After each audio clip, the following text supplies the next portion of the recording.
नमस्कार दोस्तों, स्वागत है आपका आरएसवस यूट्यूब चैनल पर, जहां मिलती हैं मैजिकल कहानियां, जबरदस्त एक्शन और रोमांच से भरी कहानियां। अगर आपको स्टोरी पसंद आए तो लाइक, शेयर, सब्सक्राइब और कमेंट में हमें बताएं। अगर आप चैनल पे नए हैं तो सब्सक्राइब जरूर करें और लेटेस्ट अपडेट्स के लिए टेलीग्राम ज्वाइन कर लीजिए, लिंक डिस्क्रिप्शन में है। आज हम लेकर आए हैं मिस्टर बिलियनेयर वेल्थ सिस्टम की नई कड़ी, एपिसोड 91। अगर आपने पहले के एपिसोड मिस कर दिए हैं तो जाकर जरूर देखें और इस सफ़र में हमारे साथ बने रहें।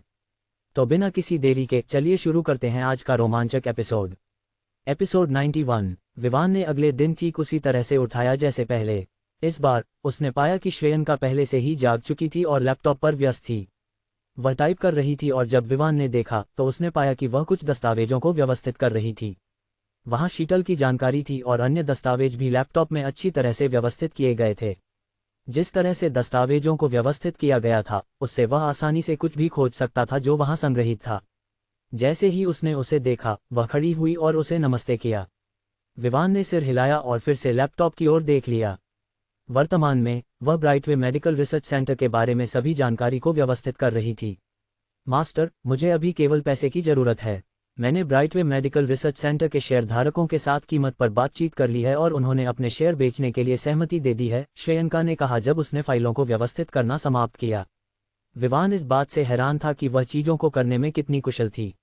ऐसा लग रहा था कि सिस्टम द्वारा दी गई सेविका निश्चित रूप से उच्च गुणवत्ता की थी। और अब जब यह हिस्सा पूरा हो गया था, विवान ने तय किया कि यह अच्छा होगा अगर वह अपने हाथ में मौजूद कार्ड को अपग्रेड कर सके। फिर वह एक विशेषाधिकार मांग सकता था जहां उसके 2 कार्ड एक ही खाते पर उपयोग किए जा सकें। वह एक रखेगा और श्रेयंका को दूसरा दे देगा। इस तरह वह व्यापारिक सौदों को बिना किसी चिंता के कर सकेगी। लेकिन फिर भी उसे एक कार्ड दिलाने की जरूरत थी और इसलिए दोनों अच्छे कपड़े पहनकर स्वीट से बाहर निकले। हालांकि यह अच्छे कपड़े थे, विवान अभी भी अपने सामान्य कैजुअल कपड़े पहन रहा था। दूसरी ओर श्रेयंका वही आधिकारिक बिजनेस सूट पहने हुए थी। जब वह स्वीट से बाहर निकले तो उसने देखा कि दीपिका उसके दरवाजे की ओर एक हिचकिचाहट के साथ देख रही थी। जैसे ही उसने उसे बाहर आते देखा वह हैरान रह गई। लेकिन जब उसने देखा कि श्रेयंका उसके पीछे आ रही है तो उसका दिल एक पल के लिए रुक गया। पिछली रात अंगी ने उसे बताया था कि विवान ने अपनी कमरे में एक महिला को बुलाया था, लेकिन वह इसे मानने के लिए तैयार नहीं थी। इसलिए उसने इस सुबह यहां आकर अपनी शंकाओं की पुष्टि करने का निर्णय लिया। लेकिन अंत में वह सुबह के समय वहां जाने में हिचकिचा रही थी। उसे नहीं पता था कि क्या उसे वहां जाकर उसे परेशान करना चाहिए या वह एक परेशान करने वाली मक्खी के रूप में देखी जाएगी। लेकिन जब उसने देखा कि विवान के साथ एक खूबसूरत महिला बाहर आ रही है तो वह वास्तव में उसके पास जाकर उसे पीटने की इच्छा रखती थी। लेकिन उसने खुद को रोक लिया जब उसने यह विचार किया कि विवान उसके साथ परिचित नहीं था। इसके अलावा वह महिला वास्तव में उससे अधिक खूबसूरत थी और उसकी आभा एक ठंडी सीईओ बॉस लेडी की थी। उसका व्यक्तित्व अद्भुत था और साथ ही डराने वाला भी। जब उसने देखा कि विवान उसके पास से गुजरने वाला है तो दीपिका ने उसकी राह रोक दी और अपनी शांति बनाए रखने की कोशिश करते हुए कहा, गुड मॉर्निंग विवान। हालांकि विवान ने उसे बताया था कि उसे सगाई को भूल जाना चाहिए, इसका मतलब यह नहीं था कि वे दोनों दुश्मन थे। इसलिए उसने उसे वापस जवाब दिया, गुड मॉर्निंग। फिर इसके बाद चूंकि उसके साथ बात करने के लिए कुछ नहीं था, उसने अपने योजनाओं के साथ आगे बढ़ने का निर्णय लिया। लेकिन कौन जानता था कि दीपिका उसके रास्ते से हटने का इरादा नहीं रखती। इसके बजाय उसने पूछा, अगर आपको कोई आपत्ति नहीं है तो क्या मैं पूछ सकती हूँ कि आपके पीछे वह महिला कौन है? विवान इस सवाल की उम्मीद नहीं कर रहा था, लेकिन फिर भी उसने सोचा कि यह अपेक्षित था क्योंकि वह अभी भी उनके बीच सगाई के मुद्दे को लेकर चिंतित थी। लेकिन उसके साथ कौन है, इससे उसे क्या लेना देना था? ये कुछ ऐसा नहीं था जो विवान ने सोचा था कि उसे बताना चाहिए, ये देखते हुए कि वह उसे भी नहीं जानता था। क्या मुझे आपको बताना चाहिए कि मेरे आसपास कौन है? मुझे नहीं लगता कि हम इस स्तर पर परिचित हैं, है ना? जब उसने ये सुना तो दीपिका को याद आया कि विवान को ये बात याद नहीं थी कि उसके पिता ने पहले ही उनके बीच सगाई पर सहमति दे दी थी। लेकिन विवान खुद को दोष नहीं दे सकता था क्योंकि यह सच था कि वह उसे नहीं जानता था। इस स्थिति में वह उसे कुछ भी नहीं बताएगा सिर्फ इसलिए कि उसने पूछा। ये कहकर विवान ने उसे पार किया और श्रेयंका के साथ बाहर चला गया। दीपिका इस पल में प्रतिक्रिया देने में असफल रही। उसे नहीं पता था कि क्या कहना है और केवल ये बुदा सकी, लेकिन हम सगाई कर चुके हैं। उसकी आवाज़ धीमी थी लेकिन विवान की संवेदनाओं के साथ वह उसे अच्छी तरह सुन सकता था। उसने उसकी ओर देखा और कहा, मिस, मुझे लगता है कि आपको इस विचार को जल्द से जल्द छोड़ देना चाहिए, अन्यथा यह आपको बाद में चोट पहुंचाएगा। आपको पता होना चाहिए कि मैं आपको नहीं जानता, मैं अब रॉय परिवार का सदस्य नहीं हूं और मैं उस सगाई को मान्यता नहीं देता जो की गई थी। इसलिए बेहतर है कि आप इसे छोड़ दें। और इसके साथ विवान श्रेयंका के साथ चला गया। उसने सिर हिलाया जब उसने सोचा कि यह महिला सगाई के बारे में कितनी अधिक थी। उसने खुद इसे मंजूर नहीं किया, इसलिए उसके लिए वह अभी भी सिंगल था और मिंगल करने के लिए तैयार था। लेकिन वह किसी को यह तय करने के लिए तैयार नहीं था कि वह किसके साथ मिंगल करे। यह एक निर्णय था जिसमें केवल उसकी मां शामिल हो सकती थी। लेकिन अब जब वह वहां नहीं थी तो फिर कोई भी उसके व्यक्तिगत जीवन में हस्तक्षेप करने के लिए योग्य नहीं था। मैं हार नहीं मानूंगी, मैं सुनिश्चित करूंगी कि आप मुझसे प्यार करें जैसे मैं आपसे प्यार करती हूं, दीपिका ने दृढ़ता से कहा। आप कोशिश कर सकती हैं लेकिन आप सफल नहीं होंगी, विवान की आवाज ने उसे सुनाई दी, जिससे वह उत्तेजित हो गई। होटल से बाहर निकलने के बाद विवान ने मैक्लारेन P1 को उस ऑटोमोबाइल के पास ले जाया जिसे उसने खरीदा था। हालांकि श्रेयंका उसे चलाने की कोशिश कर रही थी, विवान ने मना कर दिया। वह एक स्पोर्ट्स कार में कैसे चलाया जा सकता है? यह उसकी थी और वह निश्चित रूप से इसे खुद चलाएगा। वहां उसने उसे एक पोर्श 918 स्पाइडर खरीदी। इसकी कुल कीमत 15,600 रुपये थी, जो कि गोल की गई कीमत और सेवा शुल्क के साथ थी। पोर्श 918 स्पाइडर के साथ श्रेयंका द्वारा चलाए जाने के बाद वे फ्लायर्स बैंक वेंचर शहर की शाखा की ओर बढ़े। इस बार वह कार को अधिकतम स्तर तक अपग्रेड करने जा रहा था और यदि संभव हो तो वह चाहता था कि इसे किसी भी बैंक में संचालित करने की अनुमति दी जाए। कुछ समय बाद वे बैंक के सामने पहुंचे। ठीक उसी तरह जैसे इंचोएट शहर में यह शाखा एक 12 मंजिला इमारत में स्थित थी। विवान ने सिर हिलाया कि ये लोग अपनी छवि को कैसे बनाए रखते हैं।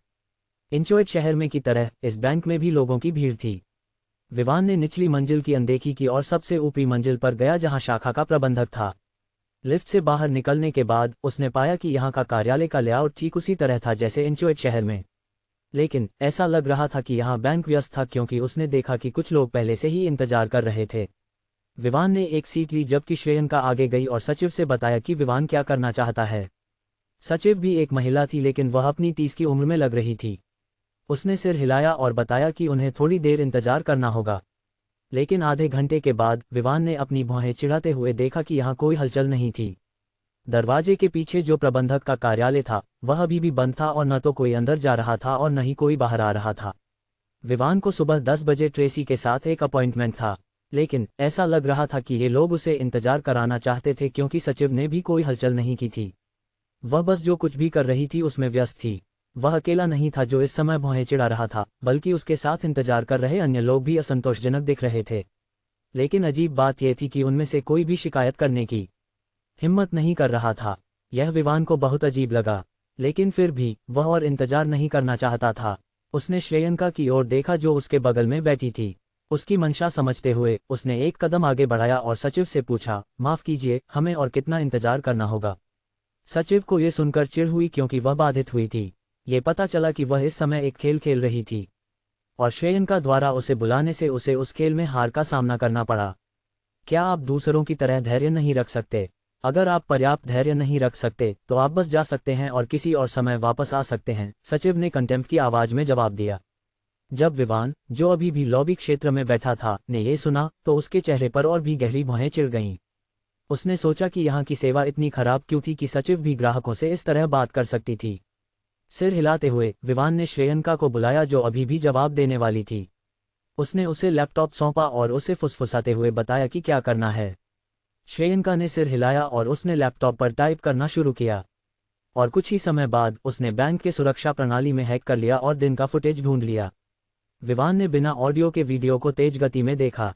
वीडियो से वह देख सकता था कि प्रबंधक, जो एक बियर बैली वाला व्यक्ति था, सुबह आया और कार्यालय में प्रवेश किया। जैसे ही वह कार्यालय में गया उसके बाद 20 मिनट के भीतर एक महिला आए और अंदर गई। लेकिन जब से दोनों अंदर गए थे तब से अब तक 1 घंटे से अधिक समय हो चुका था और वहां कोई हलचल नहीं थी। विवान अपने पैरों पर खड़ा हुआ और प्रबंधक के कार्यालय के दरवाजे की ओर बढ़ा। जब सचिव ने उसकी गतिविधियों को देखा तो उसने चिल्लाया, आप क्या कर रहे हैं? आप बेहतर है कि वापस जाएं और इंतजार करें और यहां परेशानी न पैदा करें। अन्यथा मैं सुरक्षा को बुलाने जा रही हूं कि आपको यहां से बाहर फेंक दें। विवान ने उसे अनसुना किया और दरवाजे के नॉब की ओर हाथ बढ़ाया। सचिव ने ये देखकर उत्तेजित हो गई कि उसने ये देखा और उसे रोकने के लिए दौड़ी। लेकिन श्रेयंका ने उसे अपनी जगह पर रोक लिया, उसे विवान को परेशान करने की अनुमति नहीं दी। क्लिक। दरवाजा खुला और विवान ने कार्यालय के अंदर देखा, केवल एक दृश्य का सामना करने के लिए जिसमें दो लोग अपने कपड़े ठीक कर रहे थे। ऐसा लग रहा था कि अंदर के दोनों लोगों ने यह नहीं सोचा था कि जब वे व्यस्त थे तो कोई कार्यालय में प्रवेश करेगा। इसके अलावा अगर विवान 5 मिनट पहले आया होता तो वह निश्चित रूप से उस दृश्य से मिलता जो वह अब देख रहा था। दोनों ने दरवाजे की ओर देखा और उनकी भौहें चिढ़ गईं। मोटा आदमी के चेहरे पर गहरा गुस्सा था जब उसने विवान को देखा और गरजते हुए बोला, तू यहाँ क्या कर रहा है छोटे? क्या तुझे लगता है कि यह तेरा घर है जहाँ तू जब चाहे आ सकता है? दूसरी ओर महिला शर्म से अपना सिर झुकाए हुए थी। वह डर गई थी कि विवान यहाँ जो कुछ हुआ उसे उजागर कर देगा। फिर भी वह सबसे ज्यादा पीड़ित होने वाली थी अगर आज यहाँ जो कुछ हुआ उसकी जानकारी लीक हो गई। विवान बेवकूफ नहीं था और स्पष्ट रूप से जानता था कि उनके बीच क्या हुआ था। बेशक अगर यह किसी और समय होता तो वह निश्चित रूप से अपने काम में लगा रहता क्योंकि यह उसके लिए कोई मायने नहीं रखता था।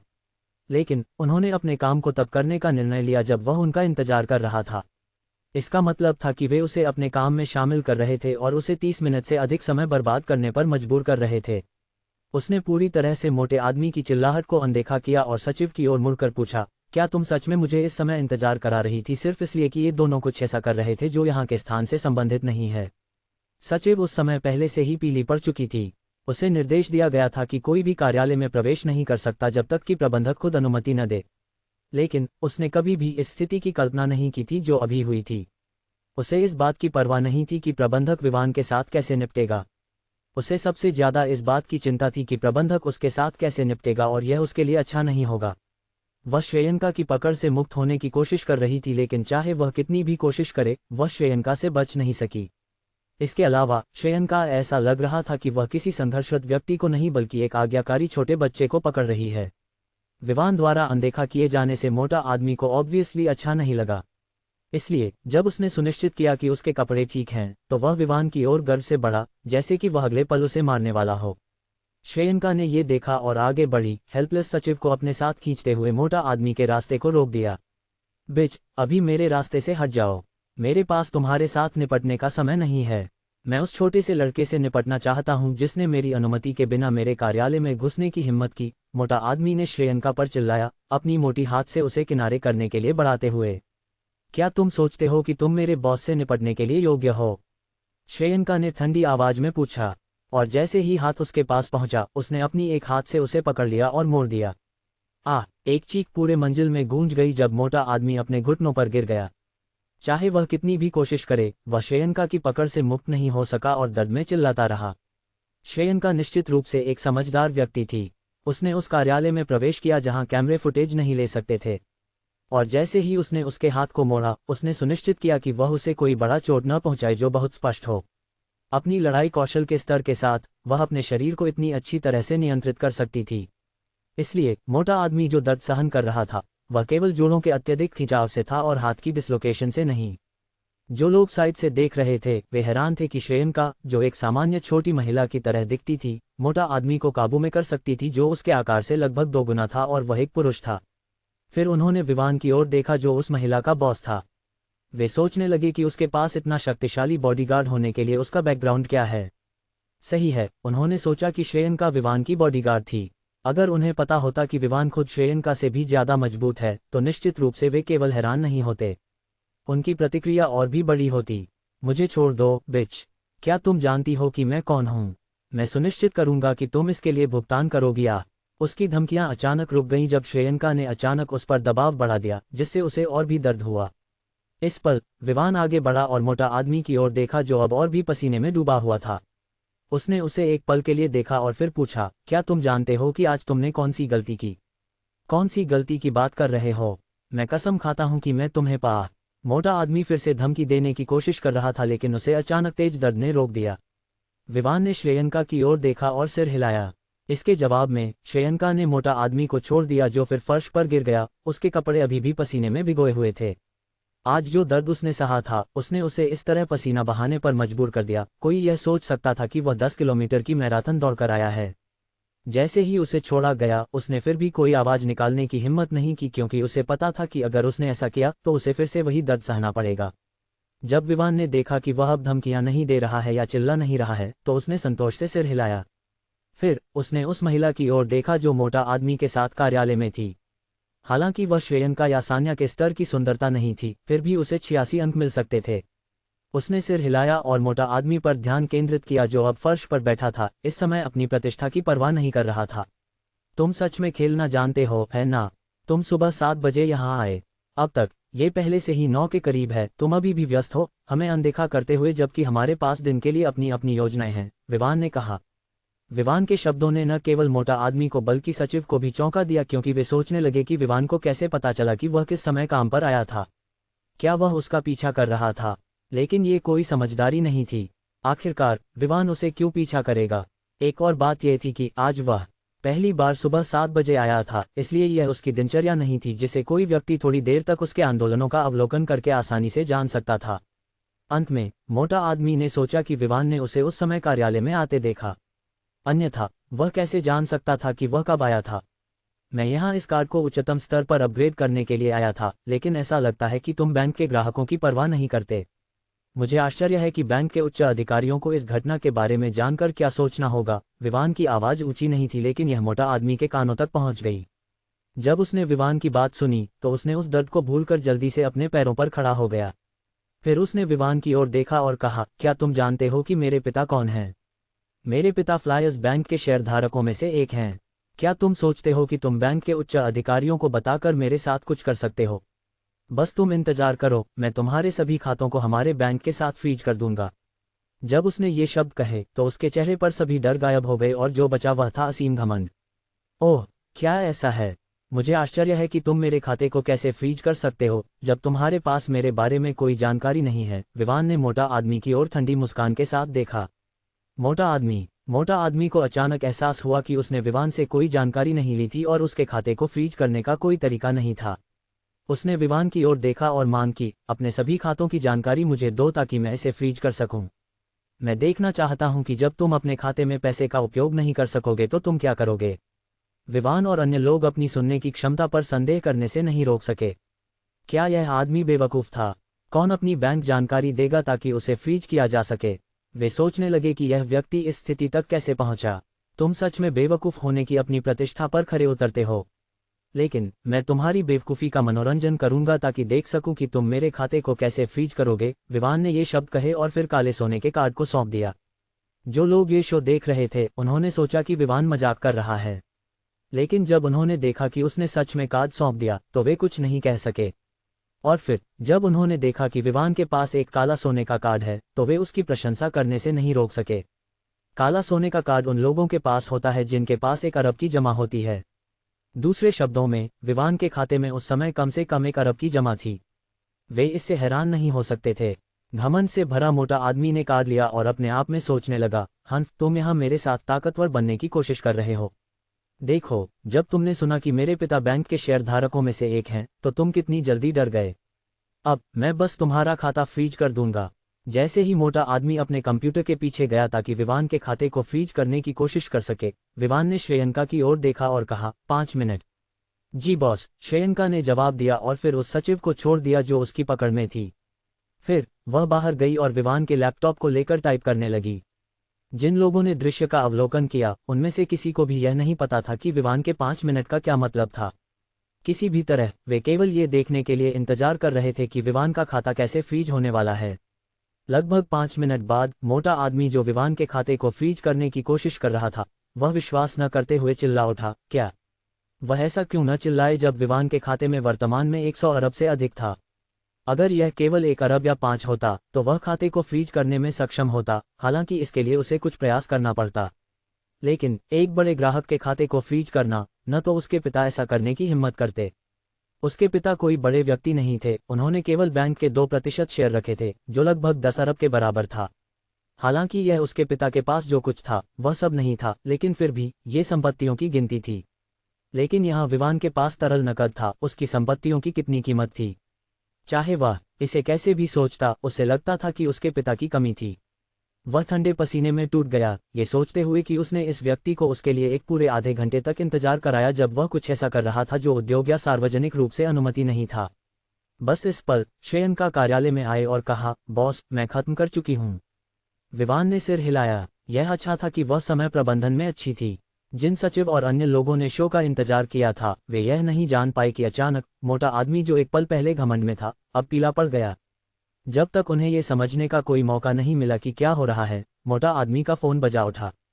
कॉलर को देखकर उसने पाया कि यह उसके पिता का कॉल था। एक पल के लिए हिचकिचाते हुए उसने कॉल रिसीव किया और एक पल बाद वह एक गुब्बारे की तरह बैठ गया, जैसे कि वह निराश हो गया हो। उसे पता था कि वह खत्म हो चुका है। अब उसे समझ में आया कि 5 मिनट वह समय नहीं था जो उसे खाते को फ्रीज करने के लिए दिया गया था, यह उसके अंत का समय था। वह केवल 5 मिनट में समाप्त हो गया था। विवान ने मोटा आदमी की ओर देखा जो वहां बेहोशी की हालत में बैठा था और कहा, ऐसा लगता है कि तुम मेरे खाते को लॉक नहीं कर सकते, है ना? ऐसे में क्यों न मेरा कार्ड मुझे वापस कर दो, मेरे पास अभी भी अन्य काम हैं। मोटा आदमी ने जल्दी से कार्ड लिया और अपने दोनों कांपते हुए मांसल हाथों से विवान को वापस दे दिया। हालांकि उसे पता था कि वह खत्म हो चुका है, लेकिन उसे ये भी पता था कि अगर उसने विवान को और अधिक नाराज किया तो उसके रहस्य बैंक के निदेशक मंडल के सामने उजागर हो सकते हैं। वह तो सार्वजनिक रूप से भी उजागर हो सकता था और उसे जेल में डाल दिया जा सकता था। जब उसके पिता ने कॉल किया तो उसने उसे बताया कि उसने जो कुछ भी किया था वह सभी निदेशक मंडल के सदस्यों को भेज दिया गया था। नतीजतन वे सभी उसे दोषी ठहरा रहे थे कि उसने अपने बेटे को एक पद दिया था ताकि वह इसका उपयोग अपने लाभ के लिए कर सके। और जिस तरह से उसके अपने पिता ने उसे उस स्थिति में रखा, उसने उसे नीचे गिरा दिया ताकि निदेशक मंडल के सदस्य उसके हाथों में शेयर नहीं लेना चाहें और उसे निदेशक मंडल से बाहर निकाल दें। अब उसके पास कोई नौकरी नहीं थी जिसका उपयोग वह लड़कियों को आकर्षित करने के लिए कर सके, जैसे कि वह पहले कर रहा था। उसने हमेशा उन लोगों के लिए मुश्किलें पैदा की थीं जो बैंक से ऋण लेना चाहते थे। केवल तभी जब वे उसे कुछ लाभ देते वह ऋण को मंजूरी देता था। विवान ने कार्ड लिया और श्रेयंका की ओर देखा और दोनों स्टंट दर्शकों की नजरों के बीच कार्यालय से बाहर चले गए। विवान की इच्छा सरल थी, मोटा आदमी के छिपाए हुए रहस्यों को उजागर करना। जैसे ही विवान ने देखा कि कार्यालय में दोनों के बीच कुछ आदान प्रदान हो रहा था, उसे तुरंत पता चला कि मोटा आदमी के पास कुछ और रहस्य होने चाहिए। इसलिए विवान ने उम्मीद की कि श्रेयंका उन रहस्यों की खोज करेगी और उन्हें निदेशक मंडल के सदस्यों को भेज देगी। अपने व्यवसाय प्रबंधन के स्तर के साथ वह स्पष्ट रूप से जानती थी कि सही विकल्प क्या है। श्रेयंका की हैकिंग के स्तर के साथ उसने आसानी से निदेशक मंडल के सदस्यों के बारे में जानकारी प्राप्त की और उन्हें मोटा आदमी के काले रहस्यों की एक प्रति भेज दी। जहां तक ये सवाल है कि उसने रहस्य को सार्वजनिक रूप से उजागर क्यों नहीं किया, उसे पता था कि इससे फ्लायर्स बैंक की प्रतिष्ठा पर बड़ा प्रभाव पड़ेगा। और उसने खुद देखा था कि हामन कैसे थे। हामन भी एक शाखा के प्रबंधक थे, लेकिन वह एक ईमानदार व्यक्ति थे। अगर बैंक को नुकसान होता तो शायद हामन की सैलरी कम हो जाती। उसके लिए विवान ने तय किया कि वह उन रहस्यों को उजागर नहीं करेगा जो बैंक की प्रतिष्ठा को धूमिल कर सकते हैं। आखिरकार ये केवल एक व्यक्ति था जिसे विवान ने पाया। अगर उसने और भी कुछ पाया होता तो वह निश्चित रूप से रहस्य को सार्वजनिक रूप से उजागर करने में संकोच नहीं करता। लेकिन ऐसा करने की शर्त यह थी कि दूसरी पार्टी उसे नाराज करे। जैसे कि मोटा आदमी ने उसे आधे घंटे तक इंतजार कराया और उसके चेहरे पर धमकियां फेंकीं। इसके अलावा विवान को उस तरह के व्यवहार से नफरत थी। जब वे बाहर निकले, विवान ने एक कॉल की। नमस्ते मिस्टर हामन, क्या तुम मेरे लिए एक अपग्रेडेड कार्ड तैयार कर सकते हो? मैं प्लेटिनम स्तर चाहता हूँ। ओह, एक और बात, मैं 2 कार्ड चाहता हूँ जो खाते तक पहुँच रखते हों। अगर संभव हो तो तुम उन्हें वेंचर सिटी में डिलीवर कर सकते हो। ठीक है मिस्टर विवान, वैसे क्या तुमने कंपनी ले ली? हामन ने पूछा। हालांकि वह विवान के कार्ड को अपग्रेड करने की गति से चौंका हुआ था, फिर भी वह इस तथ्य को लेकर उत्साहित था कि विवान ने उसे याद रखा। अगर वह अपग्रेड करता तो उसे निश्चित रूप से पदोन्नति मिलेगी। आखिरकार इसका मतलब था कि उसके पास एक बड़े व्यक्ति का समर्थन था। हाँ, मुझे तुम्हारा पहले से धन्यवाद करना होगा। वेंचर सिटी की यात्रा ने मुझे अपेक्षा से अधिक दिया है, इसलिए जब मैं सोमेश्वर सिटी वापस आऊंगा तो मैं तुम्हें एक भोजन के लिए आमंत्रित करूंगा, विवान ने जवाब दिया। हाँ, तो मैं इसका इंतजार कर रहा हूँ, हामन ने हंसते हुए कहा। ओह, वैसे क्या तुम मेरी एक मदद कर सकते हो? मेरे एक दोस्त यहाँ शहर में है और वह अब मेरी अनुपस्थिति में समस्याओं का सामना कर रही है। मैं चाहता हूँ कि तुम उसकी सुरक्षा सुनिश्चित करो, साथ ही उसकी कंपनी की भी। बस उसकी सुरक्षा सुनिश्चित करो जब तक मैं इस सप्ताह के अंत में वापस नहीं आ जाता, विवान ने अपने चेहरे पर चिंता के साथ कहा। दोस्ती के लिए उसने हामन पर एक एहसान चुकाने में कोई आपत्ति नहीं की। आखिरकार विवान को नहीं लगता था कि हामन उससे अधिक मांग करेगा जितना कि वह उसके ऊपर था। कोई समस्या नहीं, बस मुझे उसकी जानकारी दो, हामन ने कोई आपत्ति नहीं की। सोमेश्वर सिटी में किसी की सुरक्षा करना उसके लिए कुछ नहीं था। यहाँ तक कि चटर्जी परिवार को भी उसे सम्मान देना पड़ता था, दूसरों की बात तो छोड़ ही दो। विवान ने कुछ बुनियादी विवरण दिए, जैसे कंपनी का नाम और सान्या कहाँ रह रही थी, जो स्पष्ट रूप से ग्लेज होटल था। इसके बाद विवान ने सान्या को कॉल किया और उसे सूचित किया कि उसने किसी को उसकी सुरक्षा सुनिश्चित करने के लिए कहा है जब तक वह वापस नहीं आता। वह उस व्यक्ति से निपटना चाहता था जिसने उसके लिए परेशानी पैदा करने की कोशिश की थी। ऐसी समस्याएं ही वह कारण थी जिनकी वजह से उसने निजी सुरक्षा टीम बनाने का निर्णय लिया। ये टीम शरीर को मजबूत करने वाली गोली प्राप्त करेगी और इससे वे मजबूत हो जाएंगे। विवान और श्रेयंका चिड़ा होटल की ओर वापस चले गए। ये पहले से ही अपॉइंटमेंट समय से लगभग 20 मिनट पहले था। इस पल विवान ने श्रेयंका की ओर देखा और उसे अपना कार्ड दिया। तुम ब्राइटवे मेडिकल रिसर्च सेंटर के शेयर खरीद सकती हो। मुझे इसे जल्द से जल्द उपयोग करना है। एक और बात, जो कुछ भी तुम्हें चाहिए खरीद लो, चाहे जो भी हो, जब तक पैसे से खरीदा जा सकता है, बस ऐसा करो। श्रेयंका ने सिर हिलाया और कार्ड लेकर स्वीट की ओर बढ़ गई। दूसरी ओर चूंकि उसका ट्रेसी के साथ अपॉइंटमेंट था, उसने एक वीआईपी बॉक्स बुक करने का निर्णय लिया जहां वे अनुबंधों पर चर्चा कर सकें। उसने पहले से ही एक सप्ताह के लिए एक स्वीट बुक किया था और उसकी वर्तमान बैलेंस अब 111,297,570,000 रुपये थी। श्रेयंका के लिए कार खरीदने के बाद राष्ट्रपति स्वीट में रहने के कारण कुछ हजार रुपये उसके लिए कोई मुश्किल नहीं थी। बॉक्स बुक करने के बाद उसके फ़ोन की रिंग बजी।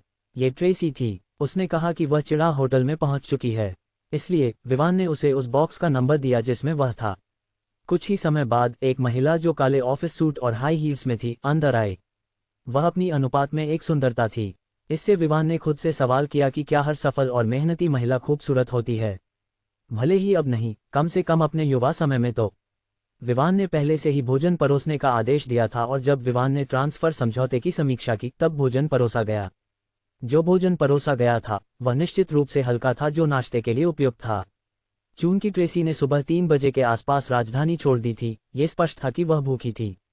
पहले खा लेते हैं। मैं अनुबंध पर हस्ताक्षर करूंगा और कंपनी में किए जाने वाले परिवर्तनों के बारे में बात करूंगा जब हम खत्म कर लें, विवान ने कहा। चूंकि वह भूखी थी, ट्रेसी ने विवान के सुझाव से सहमति जताई और खाने लगी। केवल जब वह भर गई तब उसने देखा कि हालांकि विवान ने उससे पहले खाना शुरू किया था, वह अभी भी खा रहा था। शुरुआत में उसने बस सोचा कि चूंकि विवान एक पुरुष है, वह अधिक खा रहा है। लेकिन जैसे जैसे समय बीतता गया और विवान खाना खाता रहा, वह उसकी बड़ी भूख से हैरान रह गई। अंत में उसने कुछ न कहने का निर्णय लिया, क्योंकि हालांकि विवान उससे अधिक खाना खा रहा था, उसकी टेबल मैनर्स और हरकतों में अभी भी एक आकर्षण था। जब वह संतुष्ट हो गया, विवान ने उसे सौंपे गए दस्तावेज को देखा और अंततः उस पर हस्ताक्षर कर दिए। फिर उन्होंने अगले मुद्दे पर चर्चा की। मैं एम्बर सिक्योरिटीज और सेफ्टी एनफोर्सेस को गुड विजन सिक्योरिटी लिमिटेड में मर्ज करना चाहता हूं। इसके अलावा यह मायने नहीं रखता कि कितनी राशि की आवश्यकता है, मैं चाहता हूं कि सब कुछ अपग्रेड किया जाए। मैं नहीं चाहता कि चीजें धीरे धीरे की जाएं, विवान ने कहा। वह चाहता था कि उसका साम्राज्य तेजी से बने और जो आधार वह बना रहा था वह मजबूत होना चाहिए। अब जब उसके पास 100 अरब रुपये से अधिक थे तो उसे इसे बचाने की कोई आवश्यकता नहीं थी। वह इसे उपयोग कर सकता था ताकि वह और अधिक कमा सके। जब से उसे सिस्टम मिला, उस क्षेत्र से उसे सबसे अधिक आय मिली थी जो उसने सट्टेबाजी से प्राप्त की थी। और अब जब उसे सट्टेबाजी से आय को गुना करने के लिए सिस्टम को स्तर 2 में अपग्रेड करना था, तो उसे एक और स्रोत खोजना था। केवल निवेश करके ही वह और अधिक पैसे कमा सकता था। जब उन्होंने बातचीत की, विवान ने उसे सूचित किया कि उसके पास एक व्यक्तिगत सहायक होगा जो गुड विजन सिक्योरिटी लिमिटेड के मुख्यालय में बदलाव करने के लिए आएगा यदि आवश्यक हो। इसके अलावा उसने उसे बताया कि जब कंपनी दोनों मध्यम आकार की सुरक्षा कंपनियों के साथ मर्ज हो जाएगी तो वह आयुष के साथ काम करेगी। इसके बाद ट्रेसी ने तय किया कि वह दिन के लिए होटल में रहेगी और शाम को चली जाएगी। यहाँ वेंचर सिटी में एक हवाई अड्डा है और इसलिए उसके लिए राजधानी में वापस जाना मुश्किल नहीं होगा। विवान के पास सोमेश्वर सिटी में वापस जाने से पहले कुछ और चीजें थीं जिन्हें उसे संभालना था। सोमेश्वर सिटी में बचे हुए कामों को निपटाने के बाद वह राजधानी शहर अजीमा कोंडे की ओर बढ़ेगा। जैसे ही ट्रेसी बॉक्स से बाहर गई, विवान के फोन पर एक नया संदेश आया। जब उसने इसे चेक किया तो उसे पता चला कि यह बैंक से था जिसमें दिखाया गया था कि उसे पैसे मिले हैं। उसे यह पूछने की आवश्यकता नहीं थी कि पैसे कहां से आए हैं, क्योंकि भेजने वाले ने संदेश प्राप्त करने के कुछ समय बाद कॉल किया। नमस्ते मिस्टर विवान, मुझे उम्मीद है कि आपने उस पैसे के बारे में संदेश प्राप्त किया जो मैंने भेजा था। नमस्ते मिस्टर विवान, मुझे उम्मीद है कि आपने उस पैसे के बारे में संदेश प्राप्त किया जो मैंने भेजा था। विवान ने सिर हिलाया, लेकिन जब उसे याद आया कि केल्विन उसे नहीं देख सकता तो उसने जवाब दिया, हाँ, मैंने इसे प्राप्त किया है। क्या आपने अपनी हिस्सेदारी ले ली? विवान को यकीन नहीं था कि इमारतों, कारों और अन्य चीज़ों की कीमत कितनी थी। हालांकि वह उन चीज़ों का उपयोग कर सकता था जो सिस्टम ने उसे इनाम के रूप में दी थी, लेकिन उसके पास ऐसा कुछ करने का समय नहीं था जो उसके लिए महत्वहीन था। हाँ, मैंने पहले ही अपनी हिस्सेदारी ले ली है, जो समझौते के अनुसार है। 10%, एक भी रुपया ज़्यादा नहीं। विवान ने सिर हिलाया और साथ ही उसने केल्विन की कही बात पर कोई संदेह नहीं किया। लेकिन अगर उसके विचार गलत थे तो भी उसे परवाह नहीं थी कि केल्विन ने विवान को देने वाले पैसे में से कुछ करोड़ रुपये ले लिए। किसी भी मामले में विवान ने पहले ही हवेलियों और विला से लाभ प्राप्त कर लिया था, इसलिए इस समय उसे उनकी परवाह नहीं थी। वह उन्हें बेचने का कारण ये था कि वह इतनी सारी बेकार संपत्तियों को नहीं रखना चाहता था। कुछ समय बाद बातचीत करने के बाद विवान ने अंततः कॉल समाप्त कर दी। उसे 41,23,64,700 रुपये प्राप्त हुए थे। यह उस राशि के बाद था जो केल्विन ने 3 घरों, विला, कारों और अन्य चीज़ों जैसे लैपटॉप आदि को अपने पास रख लिया था। इसी समय विवान को याद आया कि उसके पास वेंचर सिटी में कोई घर नहीं था। लेकिन कुछ पल सोचने के बाद उसने सोचा कि यहाँ एक घर होना आवश्यक नहीं है क्योंकि वह यहाँ लंबे समय तक नहीं रहने वाला था। उसने सिर हिलाया और निजी बॉक्स से बाहर निकला और स्वीट की ओर बढ़ा। उसे पता चला कि श्रेयनका पहले ही चली गई थी। उसने अनुमान लगाया कि वह उन सभी चीज़ों की खरीदारी करने गई होगी जो उसे आवश्यक लगती थीं।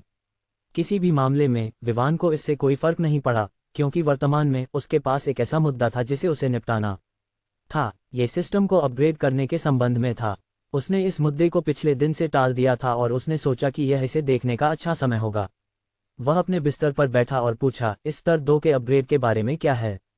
क्या इसका मतलब है कि सिस्टम केवल स्तर 1 पर है? आपने सही समझा। वर्तमान में सिस्टम स्तर 1 पर है।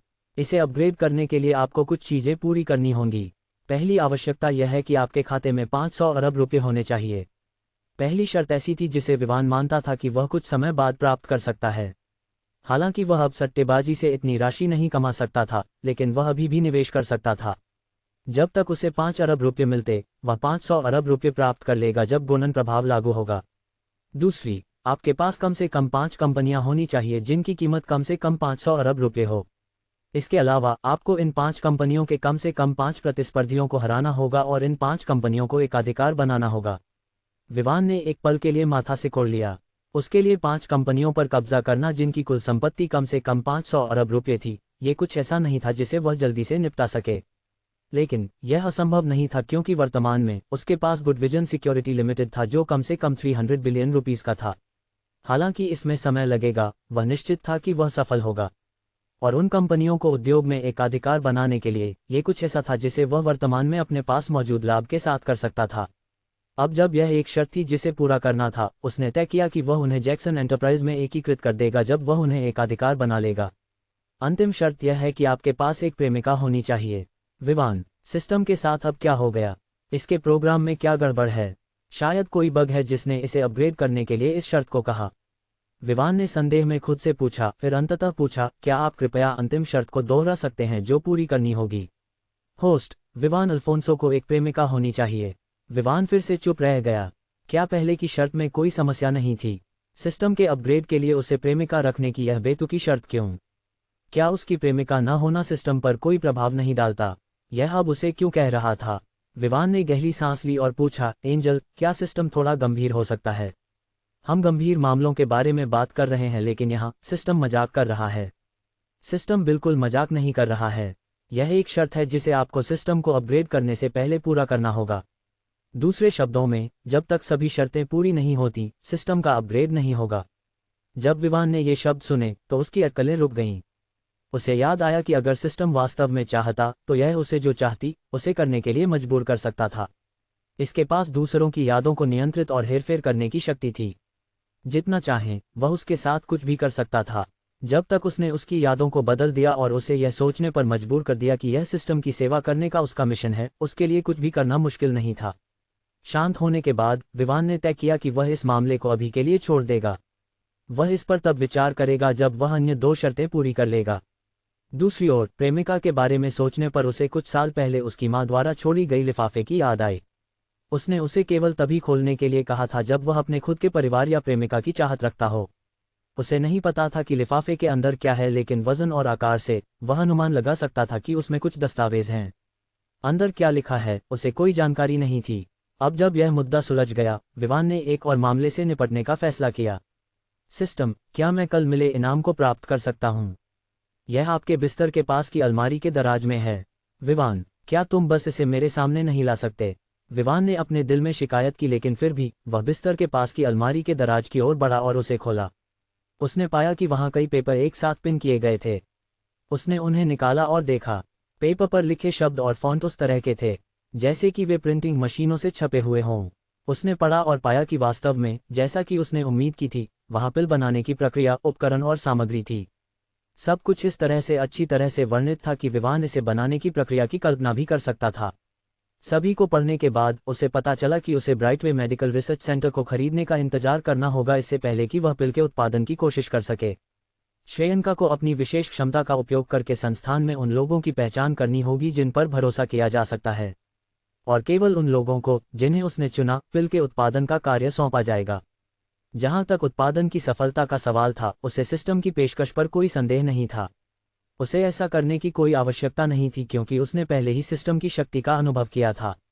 विवान कुछ और करने ही वाला था जब दरवाजे पर दस्तक हुई। उसे पहले से ही पता था कि यह श्रेयंका नहीं थी क्योंकि उसे प्रवेश करने के लिए दस्तक देने की आवश्यकता नहीं थी। इसलिए उसने बेडरूम छोड़कर दरवाजे की ओर बढ़ा। जब उसने दरवाजा खोला तो उसे पता चला कि वहां दीपिका थी जिसने दस्तक दी थी। वह जानने के लिए उत्सुक था कि वह क्या चाहती थी। हाँ, क्या आप फ्री हैं? मैं आपको हमारे साथ घूमने के लिए आमंत्रित करना चाहती हूँ, दीपिका ने थोड़ी नर्वस होकर पूछा। हालांकि उसे विश्वास नहीं था कि विवान उसकी आमंत्रण स्वीकार करेगा, फिर भी वह आगे बढ़ी और उसे आमंत्रित किया। जितना वह उसके करीब होगी, उसके सफल होने की संभावना उतनी ही बेहतर होगी। वह उसे छोड़ने के लिए तैयार नहीं थी, चाहे इसमें कितना भी समय लगे। लेकिन निश्चित रूप से उसे अपने दादा के उसकी सगाई के बारे में घोषणा करने से पहले चीजों को जल्दी करना था। वह नहीं चाहती थी कि उसके दादा विवान को उससे शादी करने के लिए मजबूर करें। चूंकि वह अपनी प्रतिष्ठा को महत्व देते थे और उसने कहा था कि वह विवान से प्यार करती है, और यह भी कि उन्होंने विवान के पिता के साथ पहले ही एक समझौता किया था, ये स्पष्ट था कि आल्टन इसे नजरअंदाज नहीं करेगा। विवान ने उसकी आमंत्रण की उम्मीद नहीं की थी, फिर भी उसने सोचा कि वे बिल्कुल दुश्मन नहीं हैं, इसलिए यह अजीब नहीं था कि वह उसे आमंत्रित करे। अंत में विवान को केवल इस बात से असहमत था कि वह उसे अपनी मंगेतर के रूप में दावा कर रही थी। विवान ने एक पल सोचा। इस सप्ताह उसके पास करने के लिए बहुत सारी चीजें थीं। उसने अभी कुछ कंपनियां अधिग्रहित की थीं जो अभी तक स्थिर नहीं हुई थीं, जैसे कि सोमेश्वर सिटी में किराने का विभाग। इसके अलावा वह यहां वेंचर सिटी में किराने के विभाग की शाखाएं शुरू करना चाहता था। एम्बर और सुरक्षा बलों की सुरक्षा के साथ वह निश्चित था कि शंभू द्वारा बताए गए जैसे घटनाएं नहीं होंगी। देखते हुए कि विवान उसकी बात का जवाब नहीं दे रहा था, दीपिका ने एक रियायत देने का फैसला किया और उसे तब आमंत्रित किया जब वह फ्री हो, बजाय इसके कि वह उनके योजनाओं के लिए समय निकाले। वह भी बोलने ही वाली थी कि विवान ने उसे रोक दिया। इस सप्ताह नहीं, मैं कुछ काम में व्यस्त हूँ, और उसके बाद मुझे कुछ बचे हुए काम निपटाने के लिए सोमेश्वर सिटी वापस जाना है। उसके बाद मुझे विश्वास है कि मैं कुछ समय के लिए फ्री हो जाऊंगा, इससे पहले कि मैं राजधानी में व्यस्त हो जाऊं। विवान ने तय किया कि अगर वह अपने देश की यात्रा कर सके तो ये बुरा नहीं होगा। आखिरकार उसने अब तक केवल 3 शहरों का दौरा किया था और यह कुछ ऐसा नहीं था जिस पर वह गर्व कर सके। वह एक देशभक्त नागरिक था और इस प्रकार वह अपने देश को विभिन्न हिस्सों में जाकर खर्च और कमाई करके बढ़ावा दे सकता था। दीपिका विवान के व्यस्त कार्यक्रम से हैरान थी, लेकिन उसे सबसे ज्यादा आश्चर्य इस बात से हुआ कि विवान ने उसकी आमंत्रण स्वीकार कर ली। हालांकि यह इस सप्ताह नहीं था, कम से कम उसने सहमति दी और मना नहीं किया। अब जब उसे उसके करीब आने का मौका मिला था, वह इसे मजबूती से पकड़ने वाली थी। ठीक है, मैं आवश्यक व्यवस्थाएं करूंगी। आपको मुझे ये बताना होगा कि आप किस विशेष दिन फ्री होंगे ताकि हम ये योजना बना सकें कि कहाँ जाना है। दीपिका ने ये शब्द कहते हुए चमकती मुस्कान दी। हालांकि वह सान्या की तरह खूबसूरत नहीं थी, लेकिन उसकी खूबसूरती की रेटिंग 90 के आसपास थी। इस प्रकार विवान को भी यह मानना पड़ा कि वह वास्तव में एक सुंदरता है। इसके अलावा उसका व्यवहार भी बुरा नहीं था, बस विवान अचानक से मंगेतर रखने के लिए तैयार नहीं था। इसके अलावा अगर उसने पहली बार मिलने के बाद से सान्या के प्रति अजीब भावनाएं नहीं रखी होती, तो विवान को उसकी प्रेमिका के रूप में एंटरटेन करने में कोई आपत्ति नहीं होती। हालांकि उसे पहले लिफाफे को देखना था, उसे विश्वास नहीं था कि उसमें कुछ ऐसा होगा जो उसे किसी निश्चित लड़की को अपनी प्रेमिका बनाने से रोक सके, है ना? आखिरकार लिफाफे के अंदर एक दस्तावेज था, और हालांकि वह दस्तावेज की सामग्री के बारे में सुनिश्चित नहीं था, फिर भी उसे यकीन था कि यह उसे प्यार में पड़ने से नहीं रोकेगा। ठीक है, मैं आपको 2 दिन पहले बता दूंगी। विवान ने सिर हिलाया। दीपिका खुशी खुशी वहां से चली गई। हालांकि वह उसे लंच के लिए आमंत्रित करना चाहती थी, उसने ऐसा नहीं किया। विवान ने पहले ही कह दिया था कि वह व्यस्त है। इस प्रकार वह नहीं चाहती थी कि वह आमंत्रण स्वीकार करने पर पछताए। Someshwar city, happy residential area. Ruben ने केविन की ओर देखा और कहा, हमारी योजना में कुछ तरह की बाधा आई है। हामन ने कदम उठाया है और हमने जो गैंगस्टर भेजे थे उन्हें दबा दिया है। केविन का चेहरा अचानक बदल गया। वह योजनाएं बना रहा था लेकिन वे कुछ अनजान लोगों के हस्तक्षेप के कारण लगातार विफल हो रही थीं। हामन ने कदम क्यों उठाया? वह हमेशा अपने काम में रहता है, वह इस समय कदम क्यों उठाएगा? केविन ने माथा सिकोड़ते हुए पूछा। इस बारे में मुझे यकीन नहीं है, लेकिन आज लगभग 2 घंटे पहले उसके कुछ आदमी अचानक कदम उठाने लगे और हमने जो गैंग भेजे थे उनके सभी सदस्यों का पीछा किया। जर्क ब्रदर्स गैंग हामन के मुकाबले नहीं है और जैसे ही उसके आदमी ने कदम उठाया उन्हें पीछे हटना पड़ा। रूबेन ने बेबसी से जवाब दिया, बकवास। इस हामन का क्या हुआ है? क्या वह बस अपने काम में नहीं रह सकता और दूसरों को भूल नहीं सकता? वह हमारी सबसे महत्वपूर्ण योजनाओं में क्यों हस्तक्षेप कर रहा है? केविन निराश था। वह अपनी सीट की ओर बढ़ा और बैठ गया। Click click click click click. एक बॉल पेन उठाकर उसने उसके साथ खेलना शुरू किया। उसने इसे दबाया और जैसे जैसे समय बीतता गया उसकी गति बढ़ती गई। और ज़्यादा समय नहीं लगा, पेन टूट गया क्योंकि उसने बहुत अधिक ताकत लगाई थी। इस दृश्य को देखकर, हालांकि रूबेन के पास कुछ कहने के लिए था, उसने इसे अपने पास ही रखा और केविन के शांत होने का इंतजार किया। वह केविन को बचपन से जानता था और उसे बड़ा होते हुए देखा था। और बॉल पेन को दबाना उसकी एक विशेषता थी जो दिखाती थी कि वह खराब मूड में है। उस समय अगर उसके साथ कुछ अप्रिय कहा गया तो यह संभावना थी कि वह बिना सोचे समझे निर्णय लेने लगेगा। एक लंबे समय बाद केविन का गुस्सा शांत हो गया और वह फिर से सामान्य रूप से सोचने लगा। मुझे लगता है कि हामन के हस्तक्षेप का कारण ये हो सकता है कि उसे नहीं पता कि हम जर्क ब्रदर्स की हाल की गतिविधियों के पीछे हैं। या शायद वह युवा लड़की सान्या ने उसकी मदद के लिए अनुरोध किया हो। रूबेन ने एक पल के लिए रुककर केविन के चेहरे का अवलोकन किया। जब उसने देखा कि वह सुन रहा है तो उसने जारी रखा, और अगर ऐसा है तो मुझे यकीन है कि हामन मदद देने में संकोच नहीं करेगा क्योंकि फ्लायर्स बैंक बड़ा है। अगर मेहता परिवार ने उसे एक एहसान चुकाया तो वह शायद बैंक का क्षेत्रीय निदेशक भी बन सकता है जब वे उसके लिए अच्छा शब्द कहेंगे। केविन ने चीज़ों पर विचार किया और सोचा कि रूबेन की अनुमानित बातें सही हो सकती हैं, लेकिन वह नहीं चाहता था कि अन्य लोग जाने कि वे ही थे जो कदम उठा रहे थे। हालांकि वे ही थे जिन्होंने जर्क ब्रदर्स गैंग को सान्या के लिए परेशानी पैदा करने के लिए तैयार किया था। जब उन्होंने उन्हें हरी बत्ती दी थी, उन्होंने कभी भी गैंग के नेता से व्यक्तिगत रूप से मुलाकात नहीं की थी। उन्होंने हमेशा फ़ोन पर बातचीत की थी। एक छोटे शहर में गैंग होने के नाते ये स्पष्ट था कि उन्हें बहुत पैसे की आवश्यकता थी, इसलिए उन्हें कुछ हजार रुपये देकर उन्हें अपनी इच्छाओं के अनुसार काम करने के लिए कहना आसान था। ये लोग सान्या की असली पहचान के बारे में नहीं जानते थे क्योंकि वे उस भोज में शामिल नहीं हुए थे जो उसने आयोजित किया था। वह भोज केवल शक्तिशाली लोगों के लिए था। केविन अभी जवाब देने ही वाला था जब रूबेन ने कुछ ऐसा कहा जिससे वह माथा सिकोड़ने लगा। फ्रैंक विवान की किराने की दुकानों की ओर कदम बढ़ा रहा है। अगर मैं गलत नहीं हूं तो उसे अगले सप्ताह के अंत तक उनकी बिक्री को कम करने में सक्षम होना चाहिए। रूबेन ने कहा, ये बेवकूफ़। मैंने उसे कहा था कि हमें पहले उसके बारे में सब कुछ जांचना चाहिए, लेकिन उसने अभी भी इतनी जल्दी कदम उठाया जब हमने प्राप्त जानकारी की पुष्टि नहीं की। अगर यह हुआ कि विवान रॉय परिवार से है तो हमारी वर्तमान योजना सफल होने से पहले ही हम मुसीबत में पड़ जाएंगे। केविन ने गुस्से के साथ कहा, मुझे लगता है कि हमें उसकी मदद करनी चाहिए। अगर यह सच है कि विवान रॉय परिवार से है तो उसे निश्चित रूप से अब तक की उत्तेजना पर प्रतिक्रिया देनी चाहिए थी, लेकिन इस समय उसके अधीनस्थों के अलावा वह दुकानों में कभी नहीं दिखाई दिया। रूबेन ने कहा, क्या आपके पास कोई योजना है? केविन ने पूछा। उसे भी यह स्वीकार करना पड़ा कि यह सच था। रॉय परिवार का कोई भी सदस्य घमंडी होता है और अगर वह ऐसा है तो उसे पहले ही प्रतिक्रिया देनी चाहिए थी। इसे एक योजना के रूप में माना जा सकता है। अगर हम सुनिश्चित करें कि हम उस पर इतना दबाव डालें तो मुझे यकीन है कि हम उसे बिजनेस ओवरलॉट बिल्डिंग हमें बेचने के लिए मजबूर कर सकते हैं। इसके अलावा हम इसे कम कीमत पर प्राप्त कर सकते हैं। मुझे यकीन है कि उसे इसे स्वीकार करना होगा क्योंकि उसने उस बिल्डिंग को खरीदने के लिए अपनी सारी दौलत खर्च की होगी। अगर हम उसके व्यवसाय को रोकते हैं तो ये देखते हुए कि किराने की अधिकांश चीज़ें नाशवान होती हैं, उसे निश्चित रूप से बड़े नुकसान का सामना करना पड़ेगा। रूबेन ने समझाया। वास्तव में, जैसे कि रूबेन ने कहा, केविन ने पाया कि यह विचार वास्तव में किया जा सकता है और यह सान्या पर कदम उठाने से कहीं आसान होगा। हालांकि सान्या के परिवार का शहर में इतना प्रभाव नहीं था। अगर वे वास्तव में कदम उठाने का निर्णय लेते तो वह निश्चित था कि उनका परिवार भी इसे सहन नहीं कर सकता। इसी कारण से उसने सावधानी से कदम उठाने और अंधेरे में छिपकर हमला करने का निर्णय लिया। इस तरह भले ही योजना विफल हो जाए, वह निश्चित था कि सान्या यह नहीं जान पाएगी कि वे सब कुछ के पीछे थे। तो चलो इसे जल्द से जल्द करते हैं।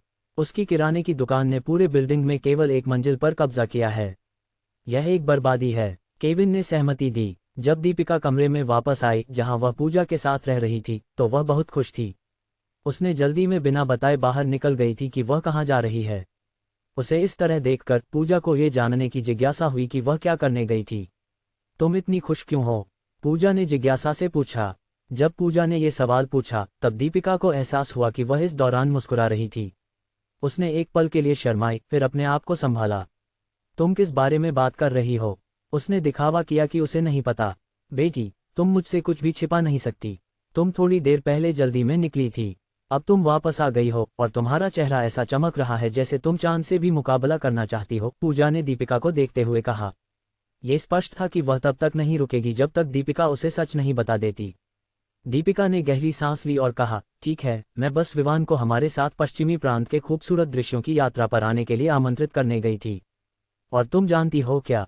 उसने हाँ कर दी। दीपिका ने उत्साह से कहा। वह और पूजा बचपन से दोस्त थीं, और अब जब वे बड़ी हो गई हैं तब भी वे एक दूसरे से बातें करती थीं और अपने रहस्यों को साझा करती थीं। हालांकि सभी रहस्य नहीं कहे जाते थे, लेकिन कम से कम 99% साझा किए जाते थे। हाँ, वह तुम्हारा मंगेतर है और उसे सहमत होना चाहिए। यही तो उसे करना चाहिए। आखिरकार 1 साल और 2 महीने में तुम दोनों शादी करने वाले हो। लेकिन वह अभी भी होटल में दूसरी महिलाओं के साथ है। क्या तुमने उससे उस महिला के बारे में पूछा? पूजा दीपिका की उत्साह में शामिल नहीं हुई जब उसने सुना कि विवान यात्रा पर आने के लिए सहमत हो गया है। उसकी विवान के प्रति धारणा पिछले रात तब गिर गई जब उसने देखा कि डेनाली विवान के स्वीट में प्रवेश कर रही थी। इसके अलावा, हालांकि दोनों सगाई में थे, उसने कभी विवान को दीपिका के साथ अंतरंग होते नहीं देखा। विवान के किसी अन्य महिला के साथ अपने स्वीट साझा करने का उल्लेख होते ही दीपिका का पहले का उत्साहित चेहरा गायब हो गया। वह भी जानना चाहती थी कि वह महिला कौन थी, लेकिन विवान ने उसे इस सुबह कुछ नहीं बताया था। अब जब पूजा ने उसे याद दिलाया तो वह और खुश नहीं रह सकी। उसे आमंत्रित करना था जबकि वह खुद किसी अन्य महिला को आमंत्रित कर रहा था। ये तरह का व्यवहार विवान के उस महिला के साथ बहुत अलग था। लेकिन वह उसे दोष नहीं दे सकती थी क्योंकि वह नहीं थी जिसने सगाई की शुरुआत की थी। इसके अलावा, सगाई उसके परिवार और उसके परिवार द्वारा योजना बनाई गई थी, बिना ये जाने कि वह खुद इसके बारे में क्या सोचता है। लेकिन हालांकि उसे नहीं पता था कि विवान का उस महिला के साथ क्या रिश्ता था, उसे अपने आप पर विश्वास था कि वह उसे प्यार में बदलने में सफल होगी जैसे वह उसे प्यार करती थी। इससे अलग कुछ और बात कर सकते हैं। मुझे यकीन है कि वह महिला व्यापार के मुद्दों के लिए वहां थी। दीपिका ने विषय बदलने की कोशिश की। पूजा दूसरी ओर इसे छोड़ने के लिए तैयार नहीं थी। उसने दीपिका को अविश्वास और थोड़ी गुस्से के साथ देखा और उसे डांटते हुए कहा, जागो लड़की, तुम ऐसी बातों पर विश्वास नहीं कर सकती। रात में होटल में किस तरह का व्यापार किया जाता है? कम से कम वे किसी निजी बॉक्स में व्यापार करने के लिए जा सकते थे। दीपिका को पूजा की बातों का खंडन करने के लिए शब्द नहीं मिले, लेकिन फिर भी वह क्या कर सकती थी? विवान ने पहले ही उसे कह दिया था कि वह उसे भूल जाए और वह खुद उसे अपनी मंगेतर मानने के लिए मजबूर नहीं था। इसलिए वह किसी अन्य महिलाओं के साथ मिलने के लिए स्वतंत्र था, क्योंकि वह एक सगाई के बारे में जानता ही नहीं था, एक लड़की के साथ जिसे वह जानता ही नहीं था। मैं ये सुनिश्चित करूंगी कि वह सभी अन्य महिलाओं को भूल जाए, दीपिका ने कहा। कोई फर्क नहीं पड़ता अगर तुम उसके सामने जाकर उसे अपने दिल की बात नहीं कहने के लिए साहसी नहीं हो। चूंकि तुम ऐसा नहीं कर सकती, मैं, तुम्हारी बहन, ये करूंगी। मैं देखना चाहती हूं कि वह हमारे सामने फिर से ऐसा व्यवहार करे। पूजा ने अपने आप से सोचा और विवान को उसकी मंगेतर के प्रति जिम्मेदार बनाने की कसम खाए। यह नहीं जानते हुए कि कहीं कुछ योजनाएं बनाई जा रही थीं, विवान स्वीट में वापस गया और लैपटॉप लिया जो डेनाली ने मेज पर छोड़ा था। उसने तय किया कि वह सभी जानकारी देखेगा, क्योंकि इसमें सभी जानकारी थी जो उसे अपनी कुछ कंपनियों के मालिक के रूप में जानने की आवश्यकता थी। इसके अलावा इसमें उसके अधीन कर्मचारियों के बारे में अन्य जानकारी भी थी। विवान जानता था कि यह जानकारी डेनाली ने रात भर हैकिंग के बाद प्राप्त की थी। जानकारी को फोल्डरों में अच्छी तरह से व्यवस्थित किया गया था। विभिन्न श्रेणियां थीं जो विवान के लिए आवश्यक जानकारी खोजने में आसान बनाती थीं। उसके अधीन आने वाली प्रत्येक कंपनी का एक फोल्डर था। इसके अलावा इन फोल्डरों के अंदर विभिन्न फोल्डर थे जिनमें कर्मचारियों की जानकारी, वर्तमान गतिविधियां, व्यय, अन्य कंपनियों के साथ सहयोग, प्रतियोगी आदि शामिल थे। वर्तमान में Vivaan good vision security limited को सुरक्षा क्षेत्र में एकाधिकार बनाना चाहता था। वर्तमान में ये कम से कम 300 बिलियन रुपीस का मूल्य रखता था। इसलिए उसने सोचा कि इसे विकसित करना उसके लिए आसान होगा, जबकि अन्य का मूल्य इससे कम था। वह एक समय में एक चीज कर सकता था। एक बार जब वह सुनिश्चित कर लेता कि एक स्थिर है और वास्तव में बाजार में एकाधिकार कर लिया है, तो वह दूसरे पर ध्यान केंद्रित कर सकता था, क्योंकि वह सुनिश्चित होगा कि इस पक्ष से होने वाली आय उसे दूसरी उद्योग को विकसित करने के लिए पर्याप्त होगी। चिकित्सा अनुसंधान में उसे यकीन था कि ताकत की गोली ब्राइटवे मेडिकल रिसर्च सेंटर के मूल्य को बढ़ाने के लिए पर्याप्त होगी।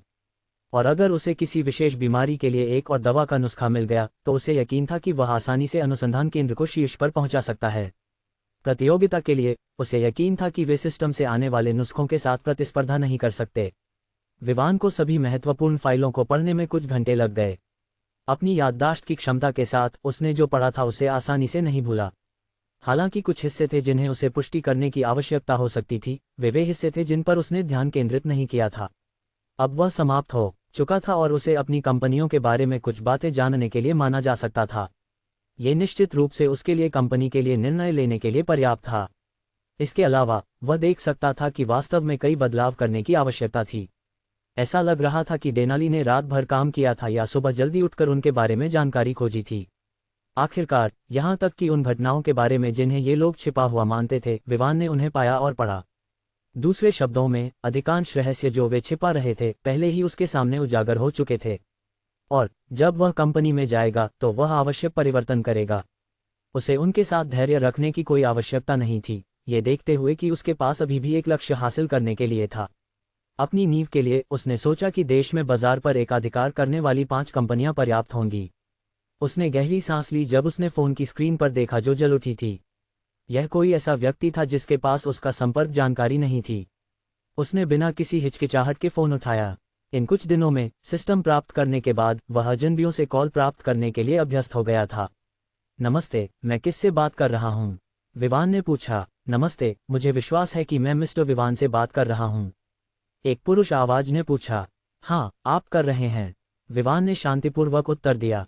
मिस्टर विवान, मुझे जानकारी मिली है कि आपने सेरेनिटी रेसिडेंशियल एरिया का अधिग्रहण किया है। मैं मोसेस किबोंजो हूँ, जो इमारतों का प्रभारी है। मुझे नहीं पता कि क्या आपके पास मेरे लिए कोई निर्देश हैं। विवान को ये जानकर आश्चर्य हुआ कि यह रेसिडेंशियल एरिया का प्रबंधक था। उसने अभी हाल ही में उसके बारे में जानकारी पढ़ी थी। जो जानकारी उसने पढ़ी थी उसके अनुसार वह जानता था कि मोसेस एक सीधा और ईमानदार व्यक्ति था। लेकिन फिर भी एक समस्या थी। जो व्यक्ति उसकी मदद कर रहा था, सहायक प्रबंधक शोनजू, भ्रष्ट था। वह इस रेसिडेंशियल एरिया का उपयोग अपने लाभ के लिए कर रहा था। यह विवान के द्वारा किए जाने वाले बदलाव का एक उदाहरण था। ओह, बिल्कुल नहीं, लेकिन जल्द ही मैं वहां किसी को भेजूंगा ताकि रेसिडेंशियल एरिया को देख सके। यदि कोई बदलाव करने की आवश्यकता होगी तो उस समय तय किया जाएगा। विवान ने कहा। ठीक है, फिर मिस्टर विवान, मोसेस ने उत्तर दिया और कॉल समाप्त कर दिया। इस समय, चूंकि उसने पहले ही फोन उठाया था, विवान ने एक और व्यक्ति को कॉल करने का निर्णय लिया। नमस्ते मिस्टर कैल्विन, मैं आपसे एक और मदद मांगना चाहता हूँ। जैसे हमेशा मिस्टर विवान, मैं मदद करूंगा जब तक कि मेरे पास वह करने की क्षमता हो, लेकिन मैं कुछ भी वादा नहीं कर सकता। कैल्विन की शांत प्रतिक्रिया आई। विवान ने दूसरे पक्ष की सावधानी के बारे में सोचा और यह अपेक्षित था। वह सर्वशक्तिमान नहीं था कि वह कुछ भी वादा कर सके। आखिरकार कुछ चीजें थीं जो उसके नियंत्रण से बाहर थीं। ये वास्तव में इतना कठिन नहीं है। मैं बस वेंचर सिटी में किराने की दुकानों को प्राप्त करने में आपकी सहायता चाहता हूँ। जब तक मालिक बेचने के लिए तैयार है, मैं खरीदने के लिए तैयार हूँ। बेशक, आपको भी लाभ मिलेगा। कैसे 10%? आप खरीदारी की कुल लागत का 10% प्राप्त करेंगे। विवान ने लाभ का प्रस्ताव रखा। ठीक है, फिर मिस्टर विवान, ये 2 दिनों के भीतर पूरा किया जा सकता है। दुकानों को प्राप्त करना इतना कठिन नहीं है जब तक कि किसी के पास पैसे हैं। कैल्विन ने उत्तर दिया। लेकिन मैं शहर की सबसे अच्छी दुकानों को चाहता हूँ, मैं छोटी दुकानों को नहीं चाहता, विवान ने याद दिलाया। ठीक है, कोई समस्या नहीं, कैल्विन ने उत्तर दिया और कॉल समाप्त कर दिया। विवान ने फिर शीतल को कॉल किया। नमस्ते मिस्टर विवान, शीतल ने अभिवादन किया। नमस्ते शीतल, वहाँ चीजें कैसी हैं? विवान ने पूछा। वहाँ चीजें ठीक हैं, कम से कम अभी के लिए, लेकिन कुछ गैंगस्टर हैं जो हमारी दुकानों के लिए परेशानी पैदा करने की कोशिश कर रहे हैं, शीतल ने उत्तर दिया। ओह, मैं देखता हूँ, शंभू ने मुझे पहले ही इसके बारे में सूचित किया था। चिंता मत करो, जब मैं वापस आऊँगा तो मैं उन्हें संभाल लूँगा। लेकिन अभी के लिए मैं चाहता हूँ कि तुम वहाँ सब कुछ स्थिर कर लो इससे पहले कि वेंचर सिटी जाओ। यहाँ मैं कुछ किराने की दुकानों को खरीद रहा हूँ। वे अगले सप्ताह नवीनीकरण के अधीन होंगे और मुझे उम्मीद है कि तुम उनकी यात्रा कर सकोगी। ठीक है बॉस, मैं सुनिश्चित करूंगी कि यहाँ चीजें जल्दी से संभाली जाएं। शीतल ने आत्मविश्वास से उत्तर दिया। ठीक है फिर, लेकिन सुनिश्चित करो कि तुम पैसे बचाने की कोशिश नहीं कर रही हो। मैंने तुम्हें पैसे दिए हैं ताकि तुम खर्च कर सको, विवान ने याद दिलाया और कॉल समाप्त कर दिया। अगले दिन विवान सामान्य से पहले उठ गया, लेकिन आश्चर्य की बात यह थी कि श्रेयंका पहले से ही उठ चुकी थी। उसने सोचा कि वह इतनी मेहनत कैसे कर रही है कि वह उसे शर्मिंदा कर रही है। हालांकि वह उसकी अधीनस्थ थी, फिर भी वह अधिकांश चीजों से निपटने के लिए बहुत आलसी था और उसने जिम्मेदारियां उसे सौंप दी थीं।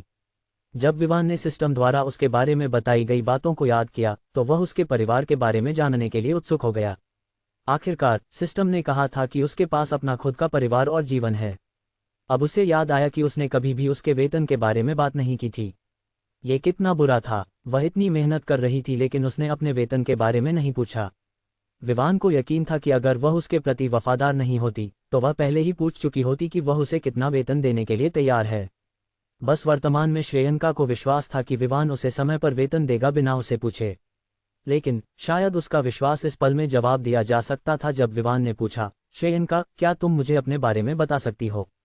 विवान को इसके अलावा कुछ नहीं पता था कि वह दुनिया में सभी महिलाओं में से चुनी गई थी जिनका नाम श्रेयंका था। इसके अलावा उसे कुछ नहीं पता था। श्रेयंका को आश्चर्य हुआ कि विवान उसके पृष्ठभूमि के बारे में जानने के लिए उत्सुक था। दूसरों के सामने वह हमेशा ठंडी रहती थी, लेकिन विवान के सामने वह गर्म हो गई। असल में मैं यहाँ अजीमा से हूँ, लेकिन मैं उत्तरी प्रांत से हूँ। मैं 4 लोगों के परिवार से हूँ, जिसमें मेरे पिता, माँ, मैं और मेरा छोटा भाई शामिल है जो अभी हाई स्कूल में है, श्रेयंका ने शुरू किया। ये पता चला कि वह अजीमा देश के उत्तरी प्रांत से थी। विवान ने उम्मीद नहीं की थी कि वह एक सहनागरिक है। जब सिस्टम ने कहा कि वह दुनिया में सभी महिलाओं में से चुनी गई थी जिनका नाम श्रेयंका था, तो उसने सोचा था कि वह विदेशी होगी। लेकिन शायद उसका देश इतना अच्छा था कि वह श्रेयंका जैसी प्रतिभा पैदा कर सकता था जो व्यवसाय में उसके बराबर थी। उसका परिवार इतना अमीर नहीं था। उसके अनुसार जब वह 5 साल की थी तो उसे एक गुप्त संगठन द्वारा ले जाया गया था जिसका नाम उसे आज तक नहीं पता था और उसे विशेष प्रशिक्षण दिया गया था। जब उसका पाठ्यक्रम समाप्त हुआ तो वह पहले से ही 20 साल की थी। हालांकि उसने लड़ाई के लिए बहुत कठिन प्रशिक्षण लिया था। उसने कुछ विशेष प्रकार के तेल का उपयोग किया था जो उन्हें प्रदान किया गया था ताकि वह अपनी स्त्रीत्व को बनाए रख सके। इसलिए हालांकि उसके पास बड़ी ताकत थी, उसका शरीर पुरुषों की तरह मांसपेशियों वाला नहीं था। इसके बजाय वह अभी भी एक सामान्य महिला की तरह नाजुक दिखती थी। लेकिन अगर कोई उसे चुनौती देने की कोशिश करता तो वह बड़ी ताकत के साथ उभर सकती थी जिससे वह उन्हें चौंका सकती थी। जब उसने अपना पाठ्यक्रम पूरा किया तो उसे विवान के अधीन काम करने के लिए नियुक्त किया गया। वही था जो उसके प्रभारी होने वाला था। जब विवान ने ये सब सुना तो वह सिस्टम की कहानी बनाने की क्षमता से हैरान रह गया जो सच लगती थी। क्या क्षमता थी! कोई आश्चर्य नहीं कि ये दूसरों की यादों को हेरफेर कर सकता था और वे कुछ भी नहीं देख पाते थे। अब जब उसे उसके पृष्ठभूमि के बारे में पता चला जो इतनी बड़ी नहीं लगती थी, विवान ने तय किया कि वह उसे एक निश्चित वेतन नहीं देगा। जिस काम के लिए वह काम कर रही थी उसके लिए वह उससे अधिक की हकदार थी। तुम्हारे वेतन के लिए मैं तुम्हें वही कार्ड दूंगा जो मेरे साथ यहाँ भेजा जाएगा। दूसरे शब्दों में, तुम्हें मेरे साथ एक ही खाते तक पहुँच मिलेगी। इसलिए तुम वहाँ पैसे का उपयोग कर सकती हो अगर तुम्हें घर पर कुछ खर्च करने की आवश्यकता हो, विवान ने सरलता से कहा। आह मास्टर, मुझे नहीं लगता कि मैं इसे स्वीकार कर सकती हूँ। तुम बस मुझे एक निश्चित राशि दे सकते हो। कुछ $1000 प्रति माह काफ़ी होगा, श्रेयंका ने वियमेंटली सिर हिलाते हुए कहा और विवान के कहे को अस्वीकार कर दिया। अगर तुम मुझे अपने मास्टर के रूप में देखती हो तो तुम्हें ऐसा करना चाहिए। अगर कोई समस्या है जिसमें पैसे की आवश्यकता है तो बस खर्च करो, और अगर कोई और समस्या है जिसे तुम पैसे से नहीं संभाल सकती तो बस मेरे अधीन कंपनियों के प्रभाव का उपयोग करो। विवान ने ये सब एक स्वर में कहा जो अस्वीकृति को स्वीकार नहीं करता था।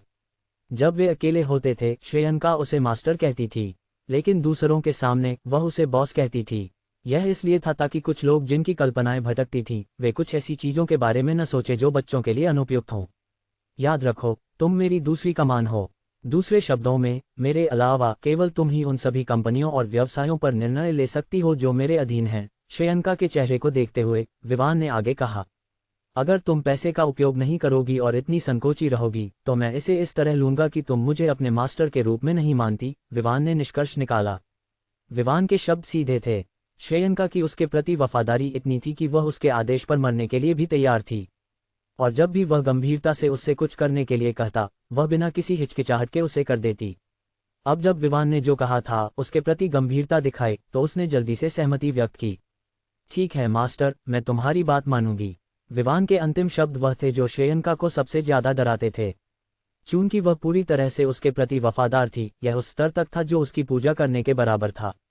इसलिए वह विवान की अवज्ञा नहीं करना चाहती थी और न ही वह चाहती थी कि विवान उसे छोड़ दे। नाश्ते के बाद श्रेयंका और विवान दोनों सुरक्षा प्रवर्तन कार्यालय गए ताकि वे उन 20 पुरुषों का चयन कर सके जो निजी सुरक्षा टीम PST का हिस्सा होंगे। हालांकि वह उन लोगों के चयन पर निर्णय लेने वाला नहीं था, फिर भी वह ये जानने के लिए उत्सुक था कि वह चयन कैसे करेगी। दूसरे शब्दों में, वह ये जानने के लिए उत्सुक था कि उसकी वफादारी का अनुकरण कैसे काम करता है। कुछ समय बाद वे वहां पहुंचे। विवान देख सकता था कि पिछले 2 दिनों में कई बदलाव हुए थे।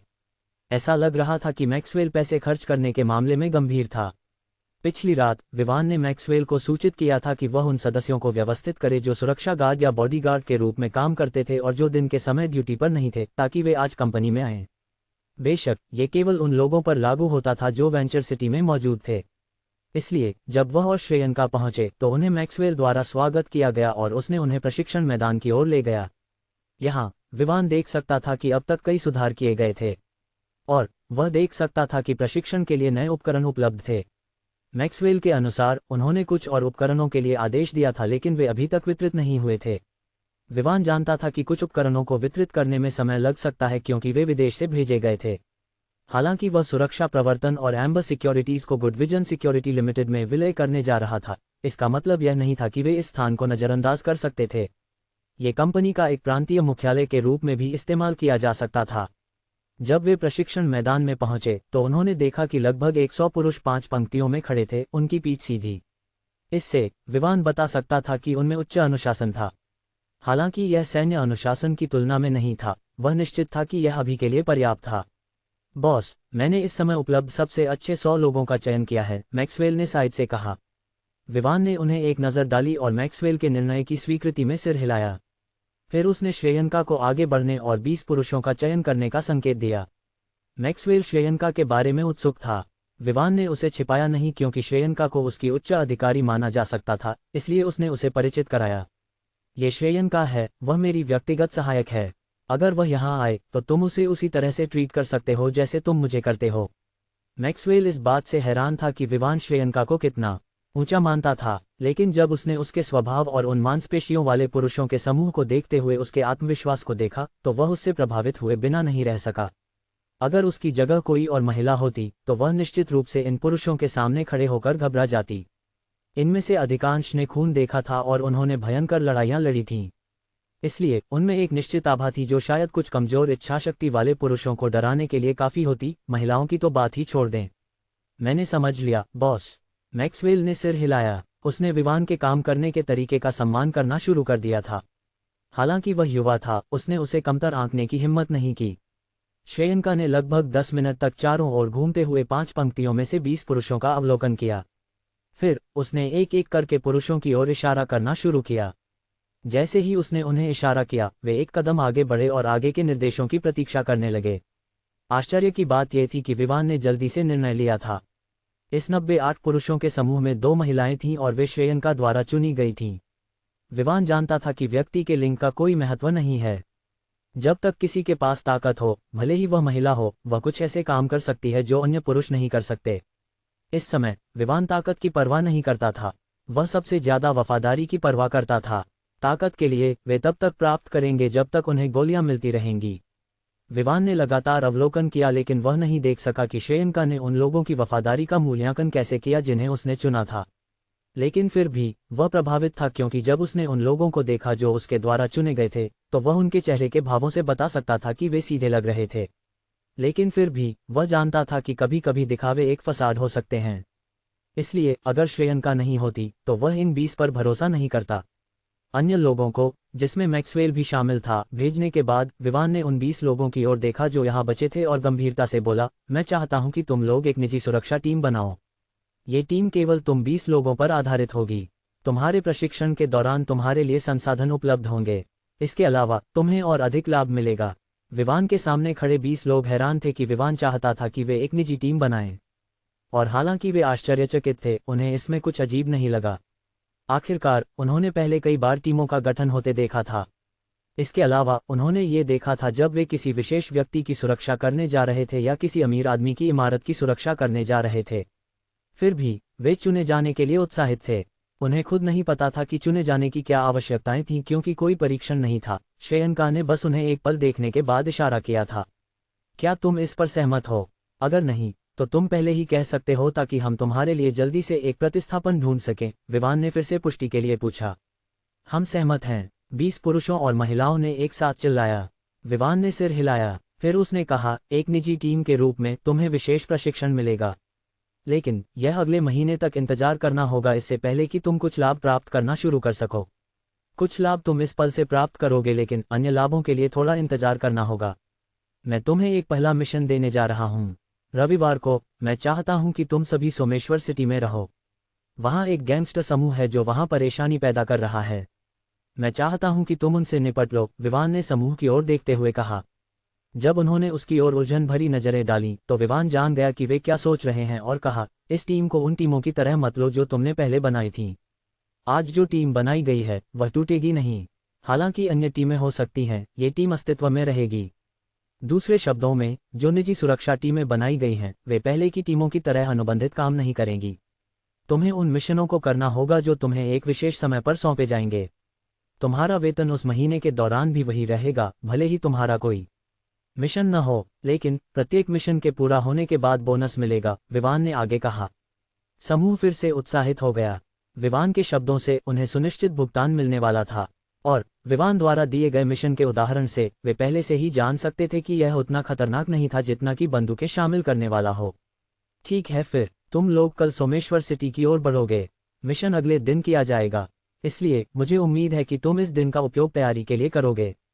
मिशन के बाद तुम वहां रह सकते हो जब तक विशेष प्रशिक्षण की तैयारी पूरी नहीं हो जाती, विवान ने आगे कहा।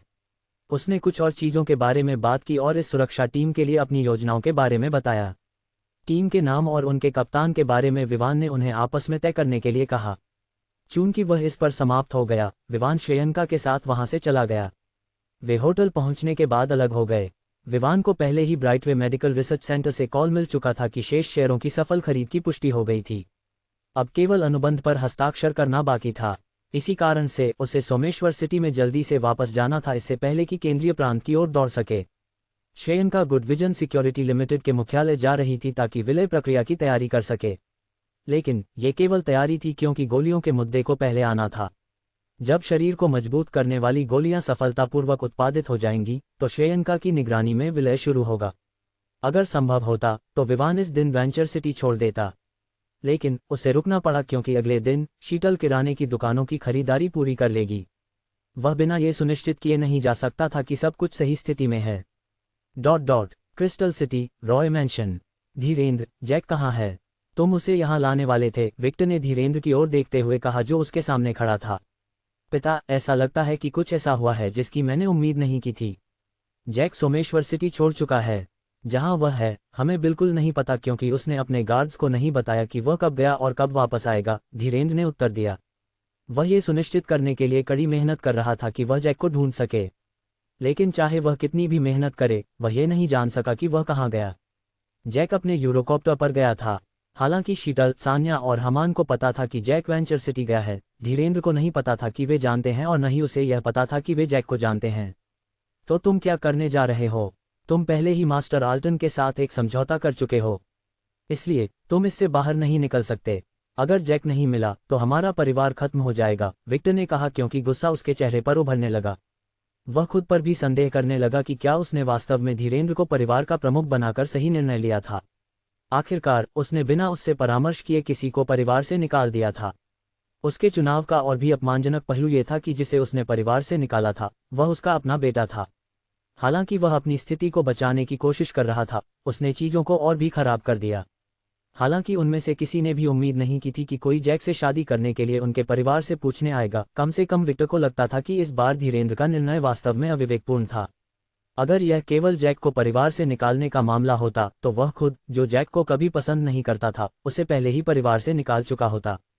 लेकिन इस पूरे समय उसने ऐसा नहीं किया। यह नहीं था कि वह किसी चीज से डरता था, ये बस इतना था कि अंत में चाहे उन्होंने जैक को निकाला या नहीं, एक चीज नहीं बदलेगी, और वह ये थी कि उसके रक्त में रॉय का खून बहता था। मैं अभी भी उसकी स्थिति जानने की कोशिश कर रहा हूँ। मैं जो भी शक्ति रखता हूँ उसका उपयोग कर रहा हूँ। इसके अलावा मैं उसकी गतिविधियों की जांच कर रहा हूँ जब वह अभी भी सोमेश्वर सिटी में था। मुझे यकीन है कि मैं एक सुराग प्राप्त कर सकता हूँ, धीरेन्द्र ने आत्मविश्वास से उत्तर दिया। देखो धीरेन्द्र, चाहे जो भी हो, तुम्हें यह सुनिश्चित करना होगा कि जैक यहाँ लाया जाए। तुम जानते हो, सगाई अभी तक आधिकारिक नहीं हुई है। कौन जानता है कि मास्टर आल्टन इसे कब आधिकारिक बनाने का निर्णय लेगा। ये कल हो सकता है या शायद अगले सप्ताह। इसलिए जैक को ढूंढना और यहाँ लाना जितना जल्दी हो सके उतना बेहतर है, विक्टर ने निर्देश दिया और वहां से चला गया। धीरेन्द्र ने एक पल सोचा और एक कॉल करने का निर्णय लिया। नमस्ते केविन, मैं तुमसे एक मदद मांगना चाहता हूँ। रॉय मैंशन के अंदर एक बेडरूम के अंदर कायला एक दर्पण के सामने बैठी थी और अपने प्रतिबिंब को देख रही थी।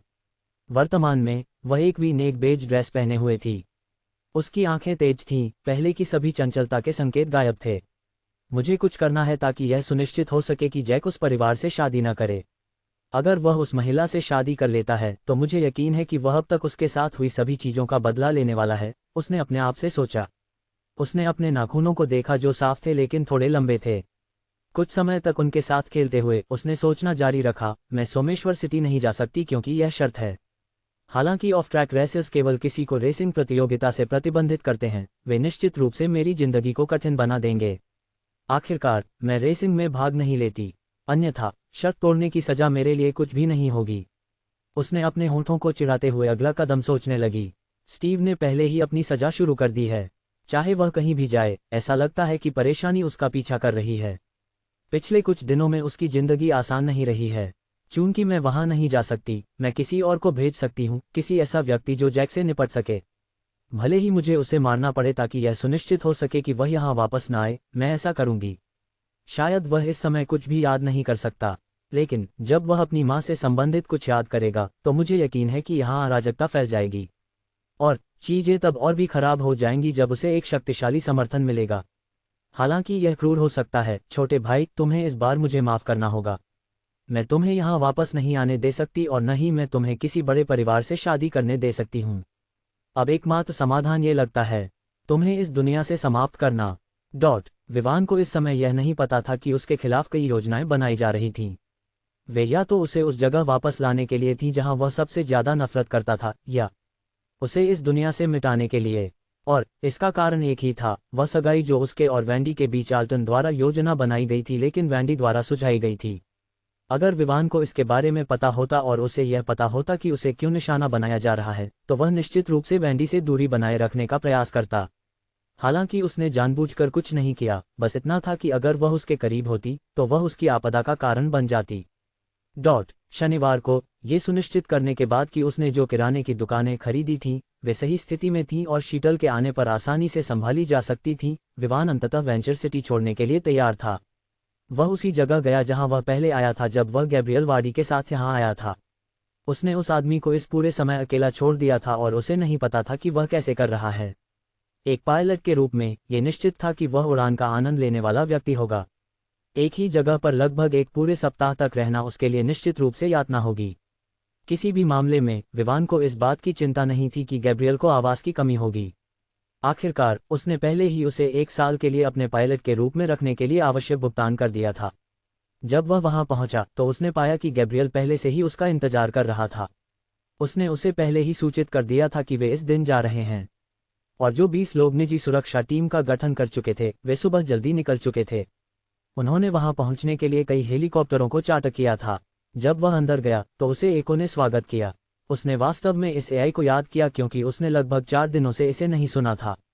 चलो चलते हैं, मुझे अभी भी लंबे समय तक इधर उधर घूमना है, विवान ने सिर हिलाते हुए कहा क्योंकि उसने सोचा कि कई कंपनियां विभिन्न शहरों में हैं, इससे उसे बहुत घूमना पड़ता था। आपका आदेश बॉस, गैब्रियल ने उत्तर दिया और उसने यूरोकॉप्टर को वेंचर सिटी से बाहर उड़ाया। कुछ घंटे बाद विवान अंततः सोमेश्वर सिटी में पहुंचा। उसने राजकुमार और राजकुमारी के महल के शांत वातावरण को देखा और उसे पुरानी यादें ताज़ा हो गईं। व्यस्त सड़कों और रास्तों से दूर यहाँ का वातावरण आरामदायक था।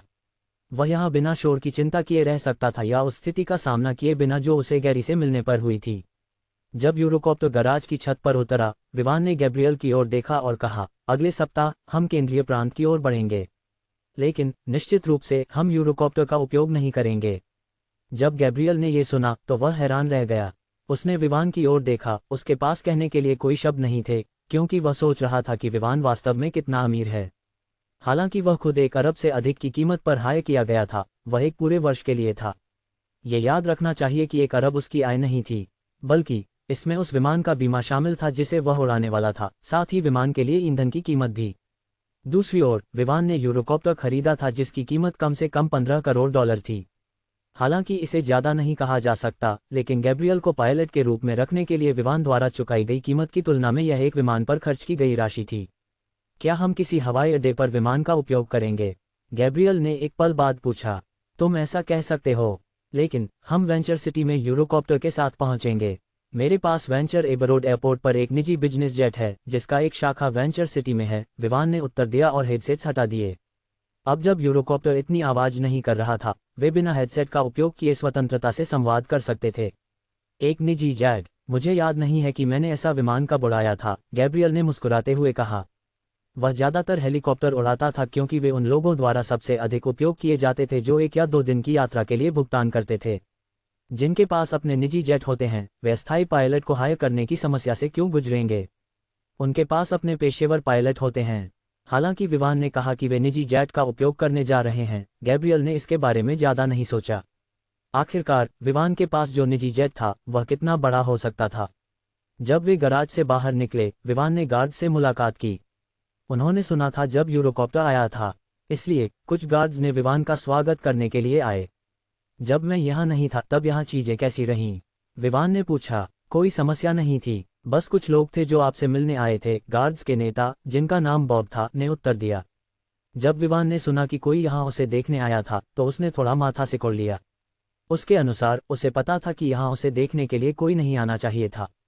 नित्या, जो होमस्कोप प्रॉपर्टीज लिमिटेड की प्रमुख थी, वह विवान से संबंधित नहीं थी कि वह उसे देखने आए। और शंभू, गार्ड्स उसे बहुत अच्छी तरह जानते थे कि अगर वह उसे देखने आया तो उसका नाम नहीं बताएंगे। और इन दोनों के अलावा बेंटली की दुकान से एवांस उसे जानता था। लेकिन गार्ड्स उसे जानते थे। अगर इनमें से कोई भी तीनों में से एक ये जानता कि वह वहां नहीं था तो वे बस उसे कॉल कर देते क्योंकि उनके पास उसका संपर्क नंबर था। क्या तुम जानते हो कि जो लोग मुझसे मिलने आए थे उनमें से कोई था? विवान ने कुछ समय सोचने के बाद पूछा। उनमें से किसी ने भी यह नहीं बताया कि वे कौन थे। 4 लोग थे और उनमें से किसी का भी पहचान बताने का इरादा नहीं था, ये कहते हुए कि आप ही एकमात्र व्यक्ति हैं जो उन्हें जानने के लिए योग्य हैं, बॉब ने उत्तर दिया। उसने भी पाया कि यहाँ कुछ गड़बड़ हो रही थी।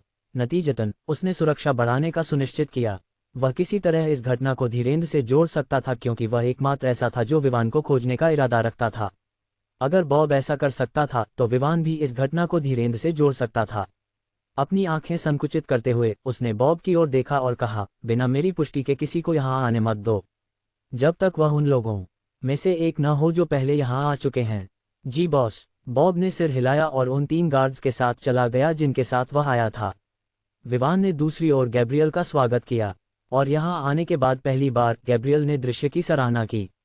उसे स्वीकार करना पड़ा कि यह सच था कि यह जगह वर्षों की मेहनत के बाद आराम करने के लिए अच्छी थी। लेकिन ये शहर में स्थित था। अगर यह कहीं पहाड़ी पर होता तो यह और भी अच्छा होता। और अगर वहाँ कुछ पक्षी होते जो वातावरण को और भी जीवंत बनाते तो ये जंगल के चारों ओर और भी बेहतर होता। जब गैब्रियल बैठा, विवान ने उसके लिए खाना तैयार किया। हालांकि वह सबसे अच्छा रसोइया नहीं था, उसका खाना अभी भी अच्छा था क्योंकि उसने अपनी माँ के गुजर जाने के बाद से खुद के लिए खाना बनाना शुरू कर दिया था, अगर वह बाहर नहीं खाता था। विवान ने गैब्रियल से कहा कि वह अपने लिए एक कमरा चुन ले। शीर्ष मंजिल पर केवल उसका मास्टर बेडरूम, स्विमिंग पूल और कुछ अन्य चीजें थीं जो उसे आराम करने में मदद कर सकती थीं। इसलिए गैब्रियल ने जो कमरा चुना वह एक निचली मंजिल पर था। तुम इस जगह को छोड़ सकते हो और शहर के चारों ओर घूम सकते हो। अगर इसकी आवश्यकता हो तो मैं तुम्हें कॉल करूंगा। वहाँ एक बेसमेंट है जहाँ तुम अपने आप को मनोरंजन कर सकते हो। और एक और बात, अगर तुम बाहर जा रहे हो तो तुम वहाँ से किसी भी कार को ले सकते हो। चाबियां वहाँ हैं। विवान ने दरवाजे के पास एक छोटी सी मेज की ओर इशारा करते हुए कहा। वहाँ कई चाबियां थीं, इसलिए गैब्रियल को बस एक चाबी उठानी थी, बाहर जाना था और उसे दबाना था। जो भी प्रतिक्रिया देगा वह वही होगा जिसका वह उपयोग करेगा। गैब्रियल ने विवान की व्यवस्था को स्वीकार करते हुए कोई शिष्टाचार नहीं दिखाया। वह अब विवान का अधीनस्थ था जब तक कि 1 वर्ष समाप्त नहीं हो जाता। दूसरे शब्दों में, अगले गर्मी तक वह विवान के लिए काम कर रहा होगा। अगले दिन विवान ने अपने सामने खड़े 20 लोगों की ओर देखा। वर्तमान में वे सुरक्षा प्रवर्तन द्वारा निजी टीमों के लिए प्रदान की गई विशेष वर्दी पहन रहे थे। तुम जानते हो कि तुम्हें क्या करना है ना? विवान ने पूछा। हाँ बॉस, उन्होंने एक साथ उत्तर दिया। ठीक है फिर, चलो चलते हैं, विवान ने कहा और अपनी बेंटले कॉन्टिनेंटल जीटी में बैठ गया। अन्य लोगों ने अन्य 5 बेंटले बेंटायगास ली और विवान के पीछे चल दिए। रास्ते में विवान ने अपना फ़ोन निकाला और एक कॉल की। नमस्ते विवान, सान्या की आवाज़ उसके कानों में पहुंची। किसी कारण से जब उसने उसे सुना तो वह राहत की सांस छोड़ता है। उसने मुस्कुराते हुए पूछा, तुम कैसी हो? अब तक कोई समस्या? हालांकि उसने हामान से कहा था कि वह सान्या की देखभाल करने में मदद करे, फिर भी उसे उसके साथ पुष्टि करनी थी। हाँ, तुम्हारी मदद के लिए धन्यवाद। हालांकि गैंगस्टर अभी भी मौजूद हैं, वे अपनी दूरी बनाए रखे हुए हैं और नज़दीक आने की हिम्मत नहीं कर रहे हैं, सान्या ने उत्तर दिया। विवान अंततः राहत महसूस कर रहा था। उसने मुस्कुराते हुए कहा, उनकी चिंता करने की कोई आवश्यकता नहीं है। मैं अब शहर में हूँ, इसलिए तुम मुझ पर भरोसा कर सकती हो कि मैं उनसे निपटूंगा। तुम पहले ही वापस आ गए, तुमने मुझे क्यों नहीं बताया? सान्या ने आश्चर्य से पूछा। खैर, मैंने तुम्हें बताया था कि मैं सप्ताह के अंत तक वापस आऊंगा, विवान ने कहा। लेकिन आज सप्ताह का पहला दिन है, सान्या ने कहा। मैं कल वापस आया, विवान ने मुस्कुराते हुए कहा। ठीक है, मुझे लगता है कि तुम वास्तव में अपने वादे को पूरा करते हो।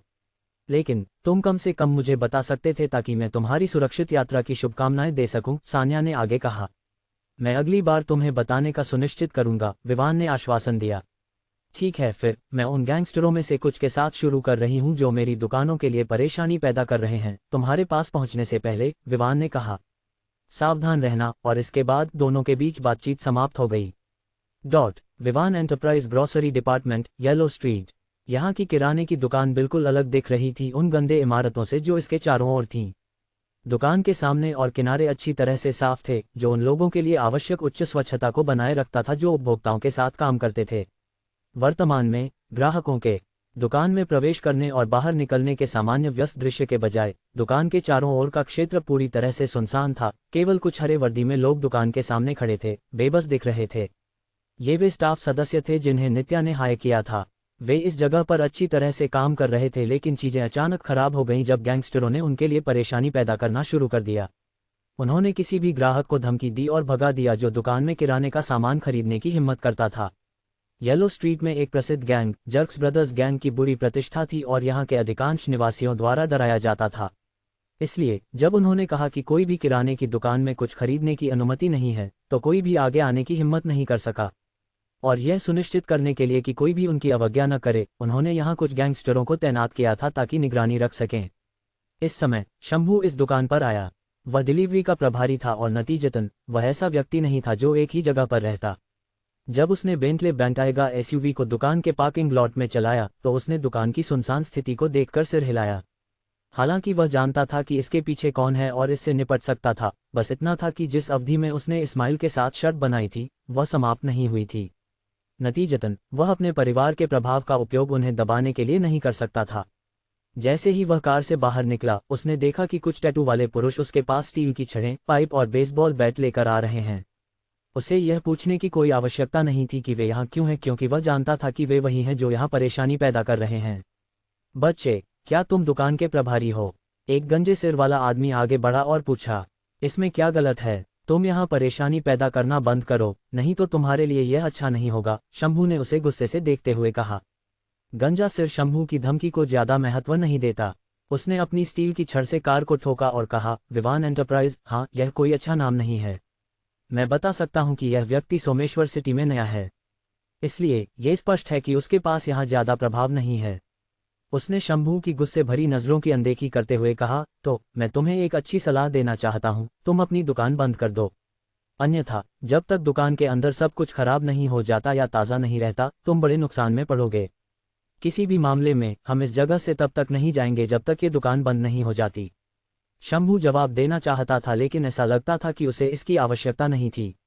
उसने परिचित बेंटले कॉन्टिनेंटल जीटी को अपनी ओर आते देखा और मुस्कुराया, तुम ऐसा सोचते हो? मैं तुम्हें सलाह दूंगा कि तुम अगले 5 सेकंड में यहाँ से चले जाओ, नहीं तो तुम गहरे संकट में पड़ जाओगे। तुम ऐसा सोचते हो? मैं तुम्हें सलाह दूंगा कि तुम अगले 5 सेकंड में यहाँ से चले जाओ, नहीं तो तुम गहरे संकट में पड़ जाओगे। गंजा सिर यह नहीं समझ पाया कि शंभू ऐसा क्यों कह रहा था कि वे गहरे संकट में पड़ेंगे। वे शहर में अच्छी तरह से जाने जाने वाले गैंग के सदस्य थे। उन्होंने शहर के लगभग हर हिस्से में अपनी जड़ें फैला रखी थीं, येलो स्ट्रीट उनमें से एक थी। उनके अनुसार इस मिशन में उन्हें एक बड़े परिवार का समर्थन प्राप्त था। लेकिन ये कौन सा था, वे निश्चित नहीं थे, क्योंकि केवल गैंग के उच्च पदों पर बैठे लोग ही जानते थे। फिर भी उसने सोचा कि शंभू, जो अभी तक लगभग बेबस था, को ये साहस कैसे मिला कि वह मुस्कुराते हुए ये शब्द कहे। क्या वह अपने बड़े परिवार का दिखावा करके इस स्थिति से बाहर निकलने की कोशिश कर रहा था?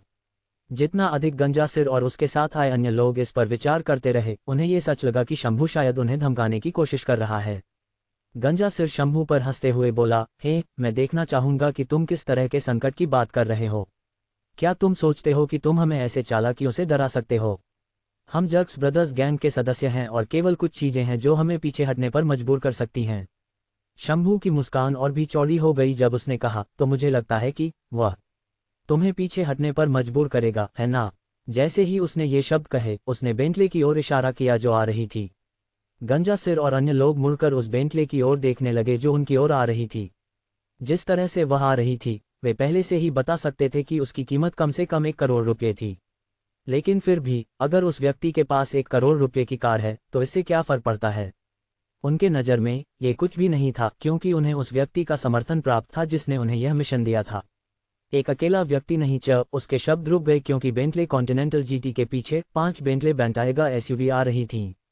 और उनके रूप और रंग से वे देख सकते थे कि वे शंभू की गाड़ी की तरह ही दिखती थीं। यहाँ तक कि मूर्ख भी एक नज़र में बता सकते थे कि जो गाड़ियाँ आ रही थीं, वे शंभू के समूह की थीं। वे जानते थे कि शहर में इस तरह की कई अन्य दुकानें हैं। इसलिए उन्होंने अपने लोगों को चारों ओर फैला दिया था, ये सुनिश्चित करने के लिए कि व्यवसाय अधिकतम रूप से नहीं चल रहा है। जब उन्होंने आश्चर्य से देखा, तो विवान की बेंटले आई और शंभू की बेंटाएगा के बगल में रुक गई। और अन्य 5 बेंटाएगास ने निकासी को अवरुद्ध कर दिया। और तुरंत बाद 20 लोग तेजी से गाड़ियों से बाहर निकले, उनके हाथों में डंडे थे। यहाँ केवल 9 गैंगस्टर थे। इसलिए जब वे उन 20 लोगों का सामना कर रहे थे जो उन्हें घेर चुके थे, तो वे तुरंत घबरा गए, क्योंकि उनकी पहले की आत्मविश्वास भरी मुस्कान पूरी तरह से गायब हो गई। उनकी आंखों में केवल आतंक रह गया। कॉन्टिनेंटल जीटी का दरवाजा खुला और विवान, जो कैजुअल कपड़े पहने हुए था, बाहर आया। हालांकि उसके कपड़े कैजुअल थे, वे उसकी अद्भुत काया और आकर्षण को छिपा नहीं सकते थे। शंभू आगे बढ़ा और विवान के कंधे पर हाथ रखते हुए कहा, बॉस, तुम आखिरकार यहाँ आए। मैं सोच रहा था कि तुम कब आओगे। अगर तुम लेट होते तो ये बेवकूफ़ हमें नुकसान पहुंचा देते। विवान ने शंभू के अभिवादन का मुस्कुराते हुए उत्तर दिया। वह खुद इस समूह से नाराज था जो यहाँ परेशानी पैदा कर रहा था। पिछले रात उसने केवल 90 लाख रुपए प्राप्त किए थे, और ये तब था जब गुणक लागू किया गया था। शीतल ने उसे दिन के दौरान पहले ही सूचित कर दिया था और उसने इस दिन इससे निपटने का निर्णय लिया था, क्योंकि उसने उस समूह से कहा था जो वह वेंचर सिटी से लाया था कि मिशन इस दिन किया जाएगा। पिछला दिन शनिवार था, एक ऐसा दिन जब व्यवसाय को फलना फूलना चाहिए था। लेकिन व्यवसाय इतना खराब था कि उसे सैकड़ों मिलियन का नुकसान हुआ। इसलिए उसे इससे जल्दी से निपटना था। उसने गंजे सिर की ओर देखा और उसकी ओर बढ़ा। जैसे ही विवान उसके करीब आया, गंजा सिर, जिसने अभी अपनी आवाज़ खोई थी, तुरंत बोलने लगा, तुम हमारे लिए चीज़ें मुश्किल मत बनाओ, नहीं तो हमारा बॉस तुम्हें जाने नहीं देगा। मुझे लगता है कि तुम गलत समझ रहे हो। मैं तुम्हें जाने नहीं देने की योजना बना रहा हूँ। तुमने मेरे व्यवसाय को रोककर मुझे सैकड़ों मिलियन का नुकसान पहुंचाया है, विवान ने ठंडे स्वर में कहा, जैसे वह गंजे सिर के करीब पहुंच रहा था। विवान के शब्दों ने भीड़ को चौंका दिया। सैकड़ों मिलियन, किराने की दुकानों से? क्या तुम इतना बड़ा चढ़ाकर नहीं बोल रहे हो? बेशक उन्हें नहीं पता था कि विवान एक दिन में ऐसे दिन पर 200 मिलियन या उससे अधिक कमा सकता था जब तक गुणक प्रभाव लागू होता। लेकिन पिछले दिन उसने केवल 9 मिलियन कमाए। यह 100 मिलियन रुपये से अधिक का नुकसान है। किसी भी मामले में वह किसी को भी सिस्टम के बारे में नहीं बताएगा।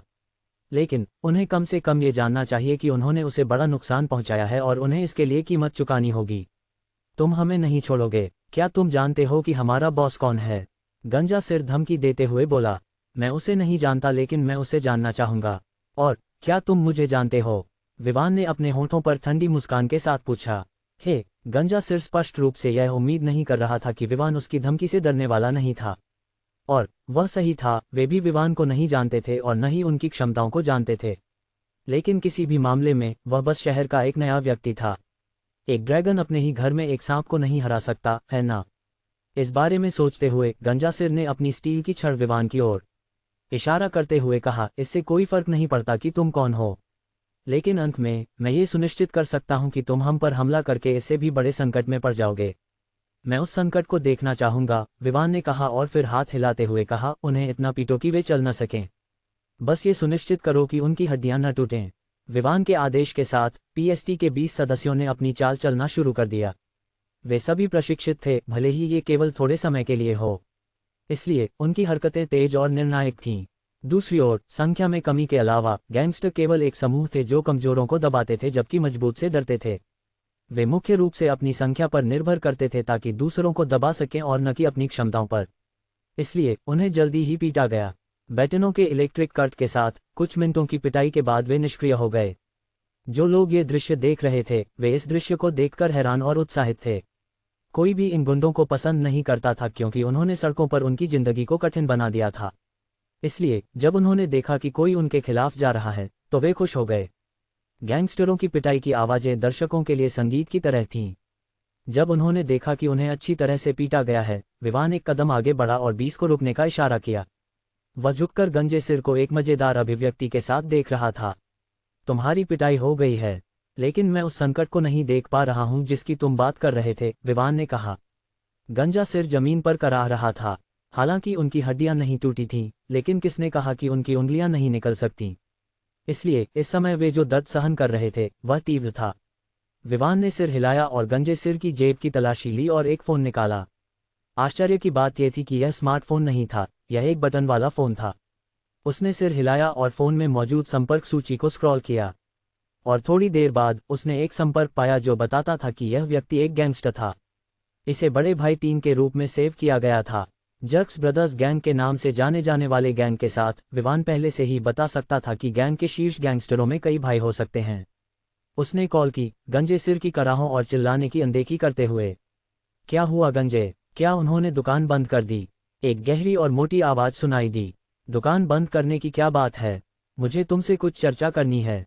मुझे नहीं पता कि क्या तुम्हारे पास ये बताने की हिम्मत है कि तुम अब कहाँ हो? विवान ने तिरछी मुस्कान के साथ पूछा। एक पल के लिए चुप्पी थी, फिर भाई 3 ने कहा, तुम दुकान के मालिक हो? ऐसा लगता है कि मैं किसी ऐसे व्यक्ति से बात कर रहा हूं जो कुछ दिमाग रखता है, विवान ने उत्तर दिया। शायद तुम अपनी जगह नहीं जानते। कुछ दुकानों को खोलने से तुम इतने घमंडी हो गए। मैं डीजा के पुराने गोदाम में हूं। अगर तुम्हारे पास हिम्मत है तो तुम यहां आ सकते हो। यह अच्छा होगा अगर हम सीधे तुम्हारे साथ निपट सकें और समय बर्बाद करने के बजाय दुकानों के प्रवेश द्वार को बंद करने में। भाई 3 ने कहा। विवान ने मुस्कुराते हुए कहा, कोई समस्या नहीं, मैं लगभग 30 मिनट में वहां पहुंचूंगा। यह अच्छा होगा अगर तुम अपने सभी भाइयों को वहां लाओ। आखिरकार एक ही बार में तुम सभी से निपटना अच्छा होगा। इसके बाद विवान ने कॉल समाप्त कर दिया। उसने शंभू की ओर देखा और कहा, तुम यहाँ चीज़ों का ध्यान रख सकते हो और उनकी मदद से अन्य दुकानों का भी। मैं थोड़ी देर में वापस आऊँगा। शंभू को जवाब देने का मौका दिए बिना विवान बेंटले कॉन्टिनेंटल जीटी में बैठ गया और शहर के पश्चिमी बाहरी इलाके की ओर बढ़ गया। तो दोस्तों, आज का एपिसोड यहीं खत्म होता है। कृपया चैनल को लाइक करें, शेयर करें और सब्सक्राइब करें ताकि वीडियो का नोटिफिकेशन आपको पहले मिले और वीडियो पूरा देखें और दूसरी कहानियों को भी एक्सप्लोर करें। हमारा चैनल